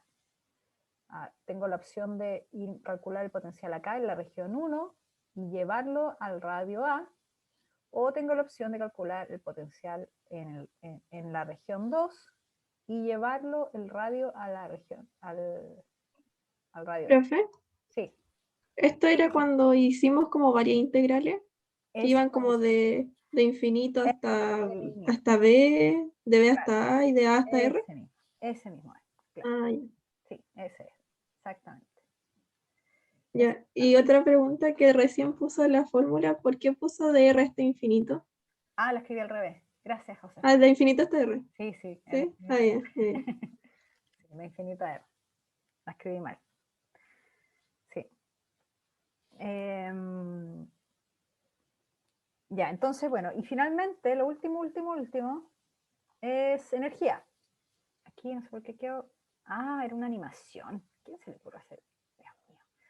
Claro, entonces la energía potencial eléctrica. ¿Sí? Eso es lo último que vimos, que la expresión de energía es carga por la variación de potencial. O sea, un cuerpo se mueve entre dos, en vez de, en el caso, esto está mal escrito, de hecho. Yo tenía, esto está ahí, no alcancé a revisar, porque esto es delta U. Y así como acá está claro. Si yo quisiera el U en eléctrico sería Q por B. O sea, siempre que estoy en un punto del espacio, si yo soy una carga, y me muevo en un espacio donde hay otro objeto cargado que generó que genera estos valores de potencial a su alrededor, y me muevo en ese espacio, yo gano energía o puede haber un cambio en realidad de energía en mí, un cambio de energía potencial eléctrica. Yo como objeto cargado siento un cambio porque me estoy moviendo entre puntos del espacio donde hay diferentes valores de potencial. Lo mismo que la idea de la energía potencial gravitatoria. Yo como un objeto masivo gano o no energía en la medida que me muevo con puntos de distinta altura. O sea, cuando yo me tiro de un paracaídas, digamos, de un avión, entonces yo salgo de una altura inicial y en la caída entonces voy ganando energía potencial gravitatoria, ¿cierto? Y eso es porque paso de una altura mayor a una altura menor. Parto con una energía potencial gravitatoria alta y voy disminuyendo mi energía potencial y voy ganando energía cinética, ¿cierto? En la medida que voy cayendo ahí con el paracaídas. Después, aquí la idea de la energía eléctrica es la misma. O sea, lo que pasa es que es más difícil imaginarse porque son valores de potencial, no es altura, y la altura es intuitiva y la vemos y la medimos con reglas, no sé, con aparatos. Sabemos claramente qué pasa si nos caemos de una cierta altura, qué tanto nos vamos a machucar. Pero en el caso de las cargas, claro, no somos objetos cargados, entonces es difícil imaginárselo, pero la idea es la misma. Tenemos una carga que se mueve entre puntos del espacio que tienen distintos valores de ese escalar, que en este caso no es altura, sino es potencial, y gana o no energía, o va transformándose en energía. Puede partir con esta energía potencial, así como el paracaídas de una altura, y después ganar cinética. Acá puede partir con energía potencial eléctrica y en la medida que se va moviendo va ganando energía cinética. Entonces, las expresiones, el balance de energía, recuerden que el teorema de trabajo-energía dice que el trabajo neto es igual a la variación de energía cinética del sistema. Y el neto es el interno y el externo. Normalmente nosotros trabajamos siempre que es muy difícil que nos metamos manos externas en esto porque es complicarse la vida. Entonces, normalmente siempre nos vamos con el trabajo interno. Y ese trabajo interno es menos la variación de la energía potencial. Si solo gravitatoria, esto es la variación de energía potencial gravitatoria. Si estamos en el caso eléctrico y es solo lo que hay. No hay contribución gravitatoria, entonces esto es solo el caso E. Si estuvieran las dos cosas, sería esa más esta, la gravitatoria. Eso es el trabajo interno. Pero asumiendo que sea solo el caso eléctrico, entonces sería eso es igual a esto de acá. Si es que no hay trabajo externo. Y entonces nos queda que la variación de energía cinética más la variación de energía potencial eléctrica es cero, o sea que la energía se conserva. Eso lo tienen que recordar ustedes si les toca algún ejercicio de energía. La variación de energía, entonces, la variación de energía cinética y la variación de energía potencial es igual a cero. O sea que la energía inicial del sistema, energía inicial debería ser igual a, perdón, la energía inicial debería ser igual a la energía final si es que no hay trabajo, y todo esto es considerando que esto es cero. Que se conserva la energía, donde la inicial debería ser la cinética inicial más la potencial eléctrica inicial. Y la final es la cinética final más la eléctrica final. Recuerden que esta fórmula, para memorizársela más rápido, yo les dije, el mg pasa a ser carga, que es lo que hace que se vean desde el punto de vista eléctrico objetos que tengan carga, y desde el punto de vista gravitatorio la masa, bueno, la gravedad es una constante, y el h pasa a ser el potencial, ese escalar que les dije yo, equivalente. Entonces ahí está la relación entre la energía gravitatoria potencial y la energía potencial eléctrica, así que para que se recuerden la fórmula. Eso, chicos, chicas, no sé si hay preguntas con respecto a esta parte de energía. ¿Profe? ¿O otras preguntas más? ¿Sí, José? Y yo tenía una consulta de la materia en sí, pero de un ejercicio. No sé si lo puedo mostrar. Claro, déjame salir de aquí y permitir compartir, porque se puede, ¿no? Ahí, ya, puedes compartir. Ya, profe, dejé que ya tenía justo el ejercicio abierto. Acá está.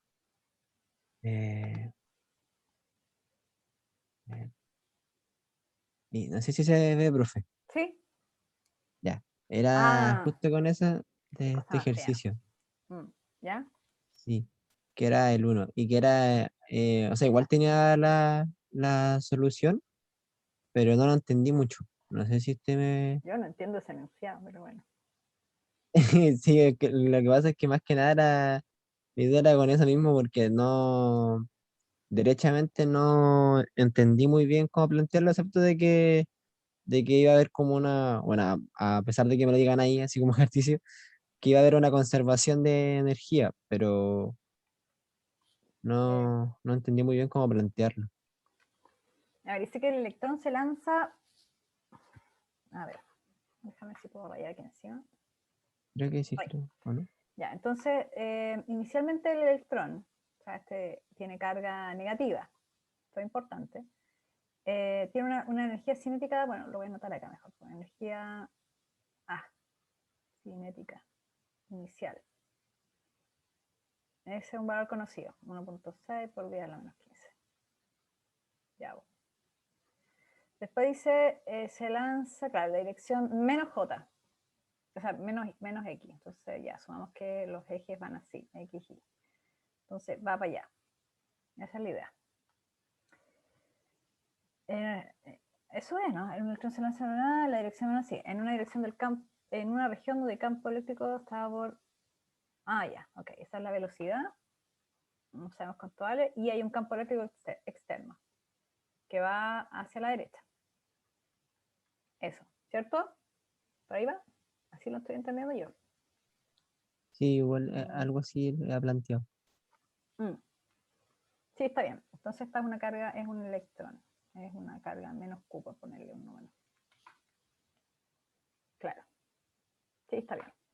Tiene sentido, ¿no? Porque si el campo va a la derecha es porque hay un objeto positivo que lo produce a la derecha, a la izquierda. Entonces, si hay un objeto positivo a la izquierda, la carga negativa está siendo atraída. Ujú. ¿Se entiende eso? Sí, profe. Ya. Entonces, pues, la energía cinética del electrón después de que ha recorrido una distancia d, ya, una vez que recorre una distancia d, eso tiene que ver con la relación entre que existe este campo y potencial. ¿Sí? La expresión de... o sea, si el campo es constante, como en este caso, el campo eléctrico acá no varía, entonces cuando yo había escrito antes la expresión, déjenme borrar esto, ¿no puedo borrar? Ahí sí. Ahí. Yo había escrito antes la expresión que decía que el potencial era igual a menos la integral del E.dl, ¿cierto? Pero si el campo es constante, entonces yo lo puedo sacar de la integral, y al final me queda que el potencial es igual a, o la diferencia, bueno, el potencial es E.b. La variación de potencial, digamos, es eso. Ok. Y, profe, sí, disculpe, me interrumpo. Justo esa era también mi duda, porque, bueno, en la pauta salía algo así, pero eso solamente cuando el campo eléctrico es, o sea, es constante, ¿no? Yo puedo Ajá, escribir, ya, solo ya, en ese profe, caso. Claro, solo ya, en profe. ese caso. Entonces, de aquí tú puedes obtener el delta V que va en el Q delta V, porque es la energía potencial eléctrica. Potencial Ujú. eléctrica. Y entonces ahí tienes la energía cinética inicial, tienes la variación, porque acuérdate que la expresión es esta, delta U es igual a 0. Entonces esto lo Claro. tienes, esto tienes la inicial y te falta la final nomás, que es la que te preguntan, ¿no? Ujú. Así que ahí Ah, sale claro, la respuesta. ya aquí. Aquí. Entonces, ese diferencial de, bueno, diferencial, la diferencia de energía potencial eléctrica va a ser igual a Claro, la cuando carga se del mueve electrón. entre esos dos puntos, ahí ya tienes una diferencia. No es, no es la Claro, energía en un punto, sino que es la diferencia que tienes entre esos dos claro, la puntos. verdad, la diferencia, y ahí lo pongo el tiro, el D asumiendo de que, o sea, como esa diferencia de la distancia que hay, asumiendo que como que el punto donde parte sería como un cero así como arbitrario, ¿no? Exacto. Sí. Ya, profe, ahí me quedó muy claro. Ujú. Gracias. De nada. Mm. Ay, profe, ¿Mm? ¿le podría hacer otra consulta que es cortita? Que era también Dale, de aquí. dale, dale. Era, o sea, era como un poco más conceptual, que era la duda que me había Déjame borrar todas mis surgido. rayas. Espérate. No sé, profe. Ahí. Creo que era esto, ¿no? Era este, profe. Ahí, ahí sí. Que Ya, pues, ahí tiene un row variable. Así que ojo con eso. Yo se lo mandé a sí, todos, así que hágalo por favor. Ya. sí, justo sí me acordé cuando usted le explicó que era eso. Pero mi duda era más que nada con respecto a la parte que está aquí. Ay, pucha, no puedo hacer, aquí. Voy a anotarlo. Era de aquí, que cuando dicen se ha determinado que el potencial eléctrico sobre la superficie exterior eh, es igual a 0 Está voltios. conectado a tierra. Claro. Claro, Sí. ahí, profe, o sea, bueno, había leído en la pauta, porque eso era automáticamente carga igual a 0, pero eso no me quedó muy claro.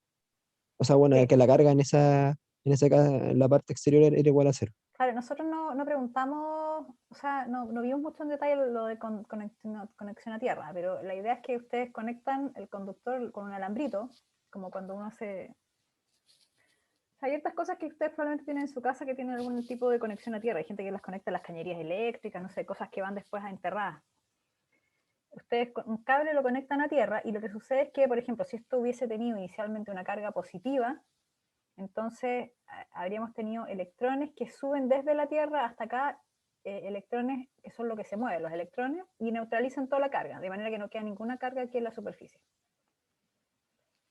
Si hubiese estado cargado negativamente el cascarón por fuera, no estoy hablando nada de adentro, esto es todo lo que pasa solo en la superficie más externa. Entonces, si hubiese estado cargado negativamente, lo que hubiera pasado es que los electrones de la superficie, de los que estaban aquí en la superficie, habrían bajado a la Tierra y habría quedado neutra por fuera. Conectar a Tierra lo que hace es que ustedes van a tener aquí afuera en la superficie, no van a tener carga eléctrica, y además cualquier punto de fuera, que estén afuera, de cualquier lugar, justo por fuera, o lejos, donde sea, el potencial que van a medir es 0. Entonces es como que esta esfera yo la estoy ocultando, es una manera como de invisibilizar desde el punto de vista eléctrico todo lo que está dentro. ¿Sí? Está como, bueno, sí, pueden verlo como protegido, como oculto, no sé, pero hacia afuera yo no veo potencial, todo es 0. O sea, pantalla, es como un efecto que se genera cuando yo conecto a tierra los objetos. Entonces, eso es lo que sucede, la carga es 0 en la superficie. No sé Ok, entonces siempre que... qué preguntaban en este ejercicio. No, es que eran varias. Era la unidad de delta, después la carga en el cascarón. Claro, en C la eh, carga es 0, pero adentro no hay nada, o sea, adentro siguen siendo válidas todas las otras reglas que dijimos. Por ejemplo, que la carga encerrada, o sea, que el campo es 0 dentro del conductor y por tanto la carga encerrada tiene que ser 0 como consecuencia de eso. ujú, claro. Y preguntaban, eran varias, eran como 5. Ah, Sí, pero era más que nada esa, profe, que en la 2 me había quedado un poco la duda de eso. Entonces, siempre que se conecta a tierra a una parte, bueno, en esta parte externa del cascarón, siempre va a ser 0 la carga sí, en esa parte externa. Ya. claro. Ok, Exacto. profe. Eso era mi duda. Ah, ya, genial. No sé si Muchas alguien gracias. tiene más preguntas, chicos, chicas. ¿Profe? Yo, Sí, dígame. Yo tengo una consulta, pero es sobre el certamen. O sea, van a ser 10 preguntas y Sí, esas 10 preguntas van a tener sus preguntas como esta que mostró recién. algunas sí. No Ah, todas, ya, no todas. ya.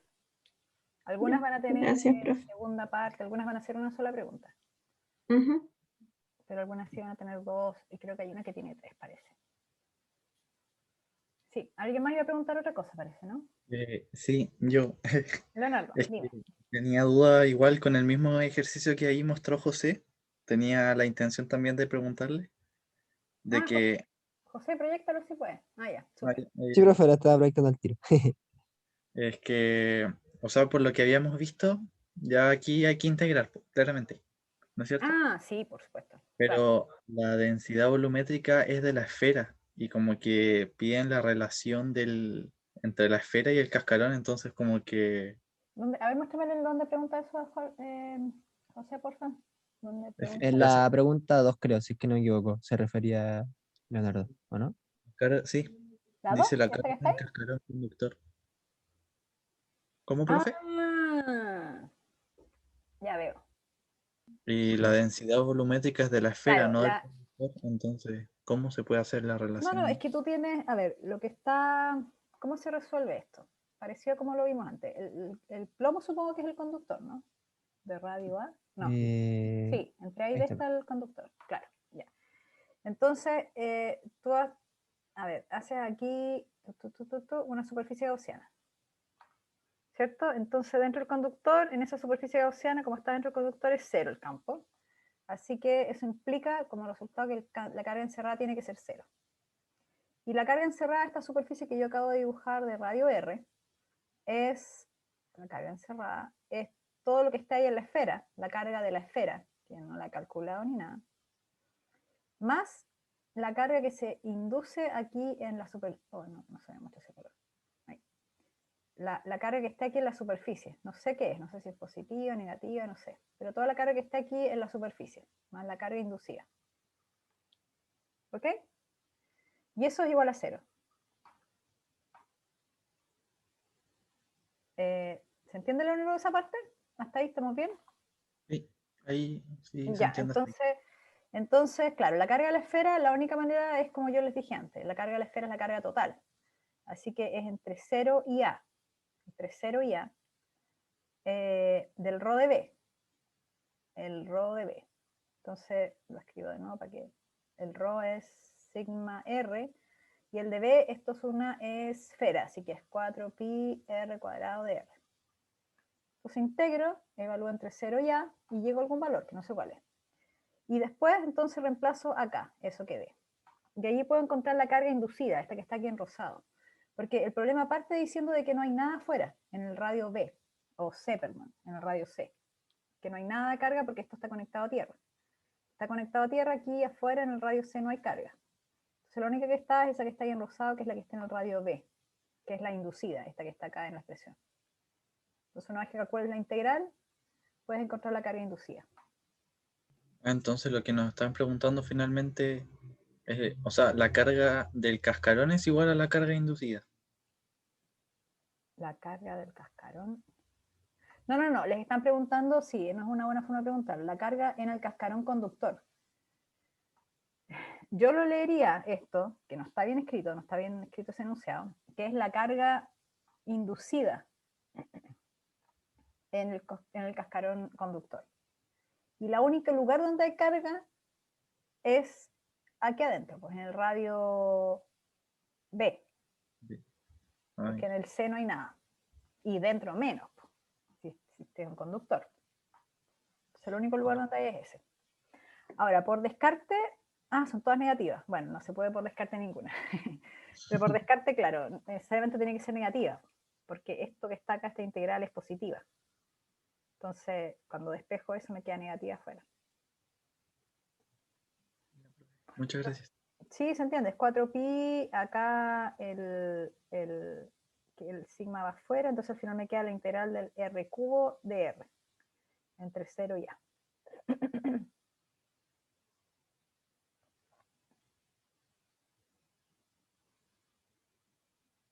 Así que, qué raro, no está la respuesta ahí, a ver. 4pi. ¿Por qué le puse? Eso está bien, es cubo. Está bien, es cubo. Entonces a la cuarta. Es a la cuarta de la potencia. ¿Profe? Pero debería ser, claro, fíjense, eso es 4pi sigma, la integral es r cuartos cuartos, y evalúo entre 0 y a. Entonces el cuarto se me va, me queda el 0, bueno, cuando evalúe r cuartos en 0, 0, así que queda pi sigma a la cuarta. Y es con el signo menos cuando despejo la carga inducida, entonces esta que está acá. ¿Sí? Sí, profe, yo tenía una consulta, pero con lo que he dicho antes de que cuando se conecta a tierra, es como que solamente ese casquete es como que se oculta para sacar el potencial en un punto afuera, o es como todo nomás acá. Todo lo que está dentro. Ah, ok, esa esfera Todo. chica también, Claro, la desde naranja. afuera, no, claro, Ah, tú ni siquiera calculas el potencial afuera, si alguien lo conecta a tierra y después te piden calcular el potencial fuera de la esfera, tú no lo calculas, es 0, en todos cero, los lugares ya, fuera del espacio, fuera de la esfera. ya, profe. Adentro el potencial puede ser distinto, es 0. Y esa es la única manera, a todo esto, gracias por preguntar, porque en realidad esa es la única manera que el potencial puede ser discontinuo, en que esté conectada a tierra a la esfera. Pero no va a haber ningún problema de esferas o cilindros o lo que sea conectado a tierra. Pero así que siempre el potencial es continuo. Ok, profe, muchas gracias. De nada, ¿más preguntas, chicos, chicas? Profesora, ¿Sí? a mí como que todavía me genera un poco de duda el tema del trabajo externo, porque hay algunos ejercicios que habla, por ejemplo, de que se mueve una carga o se toma una carga y se deja en otra parte. Y ahí mi cerebro me dice de que hay un trabajo externo, pero cuando veo la pauta, como que no ocupa nada de trabajo externo. A ver, voy a hacer un ejemplo. tengo. Tendría que ver el ejercicio para cachar.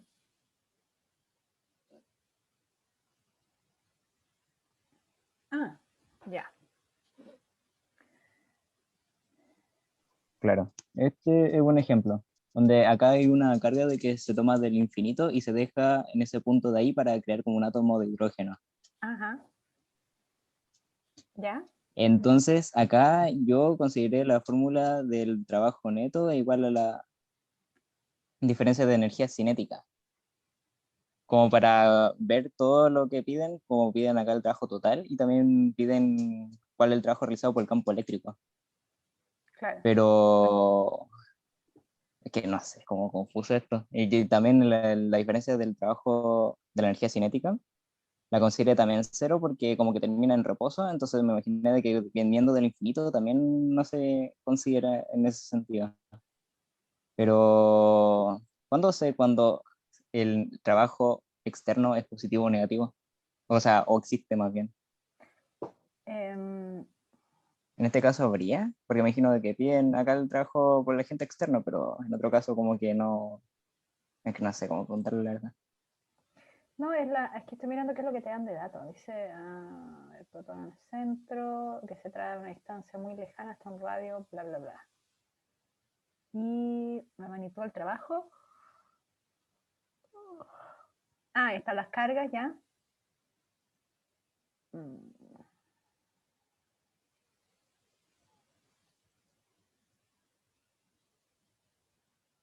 Ya. Entonces, el trabajo del campo se puede calcular, ¿cierto? Considerando el punto inicial en el infinito Claro, y el punto final sí, ese que está ahí, ¿cierto? Entonces ahí tú lo calculaste, ese número que está ahí abajo, sí. del campo, claro. Eh, no dice nada sobre la energía cinética, contra un átomo, protón, lejano, hasta radio. No, no dice nada sobre la energía cinética, entonces no sé si esto es realmente cero o como que yo lo puse cero porque me tinco. Solamente dice de que lo trae de una distancia muy lejana hasta un radio R, donde sería este punto de acá. Entonces, Claro, por eso como que lo encontré un poco confuso. Igual lo intenté realizar y me dio un resultado, pero no, como que no nada confuso en el resultado en sí. sí, no entiendo. Sí, no está claro, sí, claro, asumiendo que la velocidad inicial y la velocidad final es cero, ahí puedes sacar el trabajo externo, ¿cierto? Mm, Es la única forma de, pero no está claro en el enunciado. Sí, no, así como lo estoy viendo es como que faltara esa información, no está completo. ¿Y este de qué año es este? También es de los certámenes que mando, pero como el B, el Ah, la segundo, la fórmula, ya, segunda forma. la forma B. Sí, Claro, sí, pues no, lamentablemente aquí faltó información, pues, porque en realidad tenéis que asumir eso, que la velocidad final es igual a la velocidad, o sea, que en realidad parte de reposo y termina en reposo, claro. que Ah, no ya, lo entonces veo eso fue claro como yo en falta el eso. enunciado. Y ahí, claro, si no se sabe eso, faltan datos, faltan los datos de las velocidades. Pero considerando eso, es el trabajo que tú calculaste, que es el trabajo del campo, ese sería el trabajo externo. Ya, Sí. ya, ya, entiendo, entiendo. Y Sí. tenía otra pregunta de acá del... No, este no, tampoco. Este.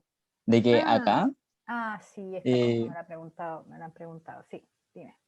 sí, es que este primero como que me costó mucho ver el tema de cuál sacar como el unitario, porque yo usaba el unitario acá, así como que lo estaba colocando acá y usaba el ángulo acá, pero como que me dio un resultado nada que ver. Y entonces como que Ya, según la solución, yo les recomiendo no complicarse con calcular unitarios en estos casos, donde hay una cierta simetría. O sea, los unitarios, en este caso, ¿esto es campo o potencial? ¿Qué es lo que les pedían acá?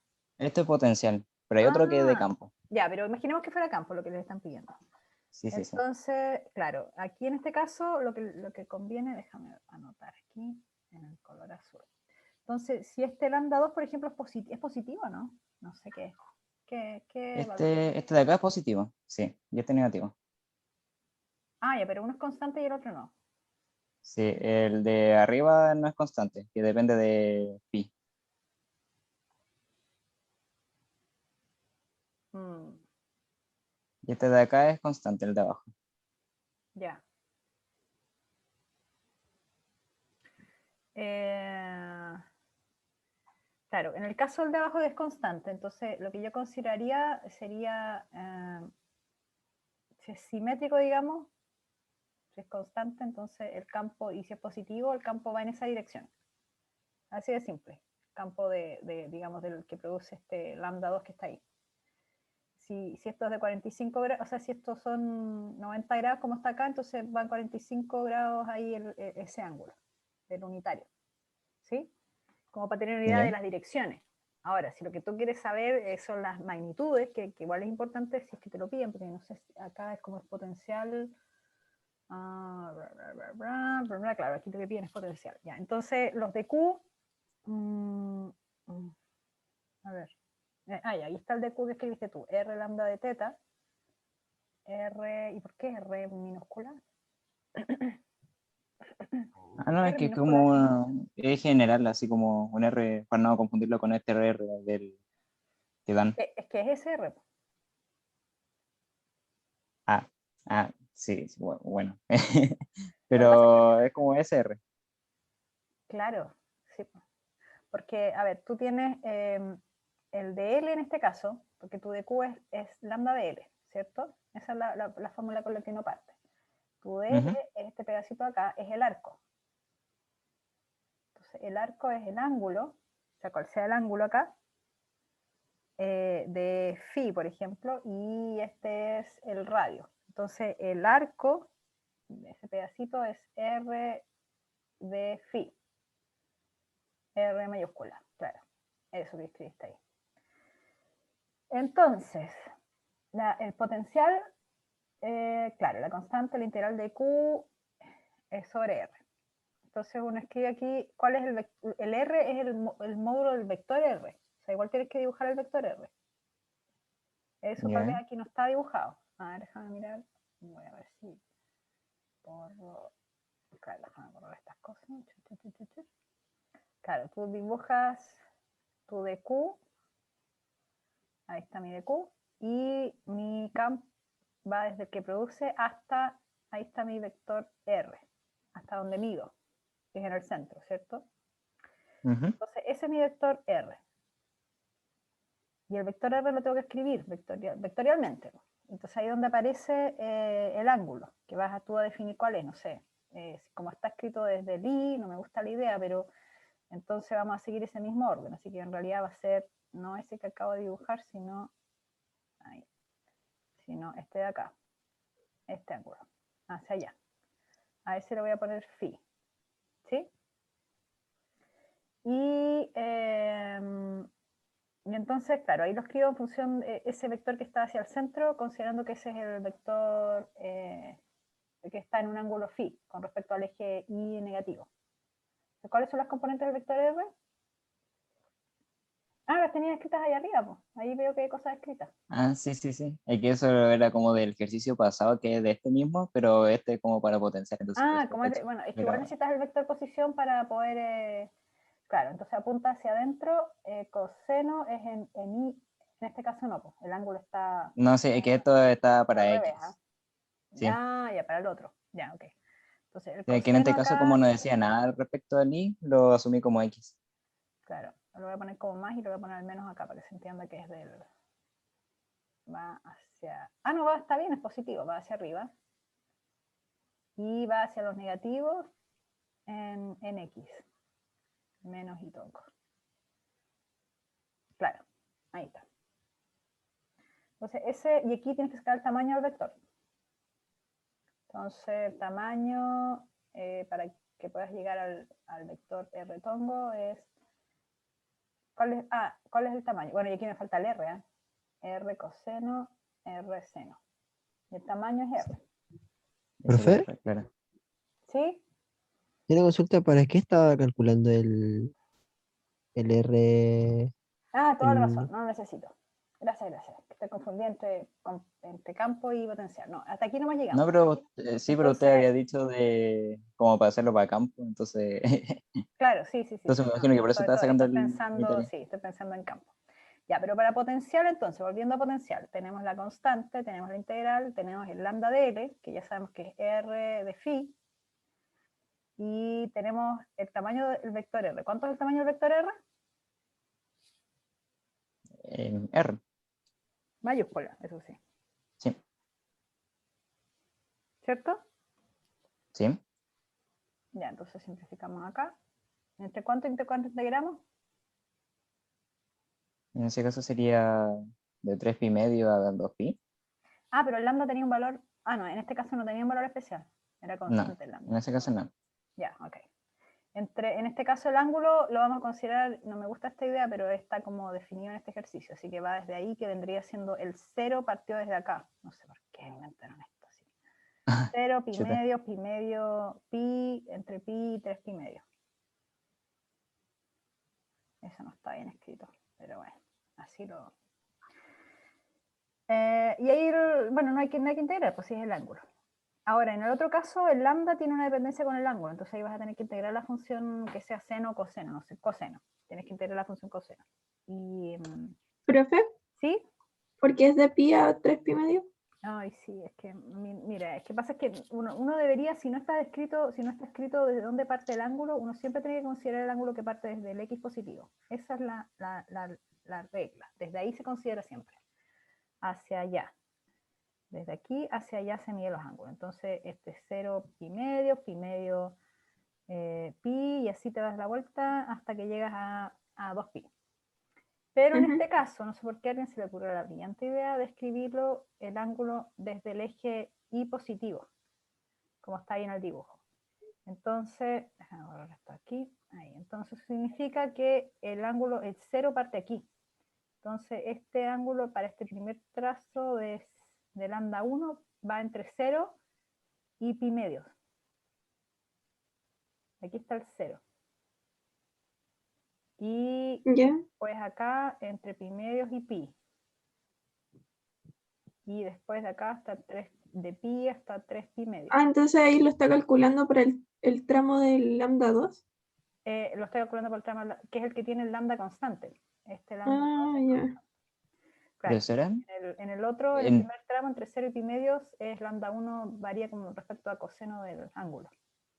Ujú. profesora, ¿Mm? entonces acá el que den de dato que el R es igual a 10 centímetros sería como un distractor, porque en la integral como que se van los R. Ah, sí, po. Sí, po. Qué bien. Sí, pero es que es como raro, porque yo también lo estaba realizando y como se iba los R's, esto está en centímetros, pero como acá está 10 a la 6 y como solamente hay que el K, debería ser como 10 a la 9. Entonces yo supuse de que de alguna forma tendría que haber colocado el R para que cuadrasen como, ay, no sé, que no me dio el resultado en ese sentido. No, pero a ver, las unidades también, el de Q es lambda dl y el de L es R de teta. Sí, eso está correcto. El R de abajo es no, o sea, no hay nada que hacer, pues. Eso es. Sí, Ah, chuta. Ah, no, me acabo de dar cuenta de que era esto que está en microcoulomb, creo que es. sí, O no, milicoulomb. 1000 coulomb-metros. Ah, sí, en eso me confundí. Con las unidades, ya. Sí. Sí, no, sí está Ya, bien. pero ese era como el ejercicio. Claro, sí es mucho más fácil, si se dan cuenta es mucho más fácil, si tuviéramos que calcular el campo sería mucho más complicado. Entonces alguien preguntó por ahí cuándo servía usar esa fórmula. Bueno, aquí sirve, pues tú llegas al resultado del potencial, si sale un problema donde te preguntan el potencial, entonces aquí es lambda, o sea, en este caso no hay, es que tiene que ser la expresión general, pues no sirve en este caso, olvídalo. No he dicho nada. No sirve. No sirve. No sirve porque no podemos derivar. Ese es el problema. No queda o sea, cuando se usa esa expresión de que se usa menos la gradiente del potencial, es porque está, claro, no es un valor constante el potencial, como en este caso que ya lo estamos sacando en un punto específico, entonces se vuelve un valor constante. Si derivo me da 0. Así que no es eso, no es válido para estos puntos. O sea, es cuando en realidad lo que realmente tengo una expresión general del potencial y tengo la expresión general del campo. De hecho, creo que en el ejemplo que vimos para hacer este ejercicio era un anillo y encontramos el campo acá. Entonces, el potencial acá, en una altura X. Entonces uno derivaba con respecto a X. Pero si hubiésemos calculado el campo aquí abajo, el potencial aquí abajo, no habríamos podido encontrar el campo. Es que en realidad era cero, pero está bien. Pero me entiende la idea. Entonces acá uno llegaba a un valor de potencial que dependía del X. Y por eso es que después derivamos con respecto a X y encontrábamos el campo. En este caso no hay dependencia con ninguna variable, entonces no tenemos cómo. Ya. Pero están buenas las preguntas. En todo caso, qué bueno que estén haciendo estos ejercicios. Aquí, claro, ¿cómo cambia esto? O sea, podría cambiar si... a ver. Claro. A ver, déjame pensar. Estos ejercicios están re buenos, pero...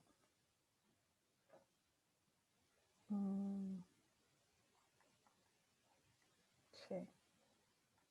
No sé, creo que está bien, ¿eh? O sea, está bien. Qué bueno que lo están revisando y todo. Yo la verdad que no Sí, los pero había ahora me visto, quedo, no los había visto en detalle, estos ejercicios. ahora me quedó mucho más claro ahora con lo que explicó. ¿Sí? Qué bueno, qué Así que bueno. gracias.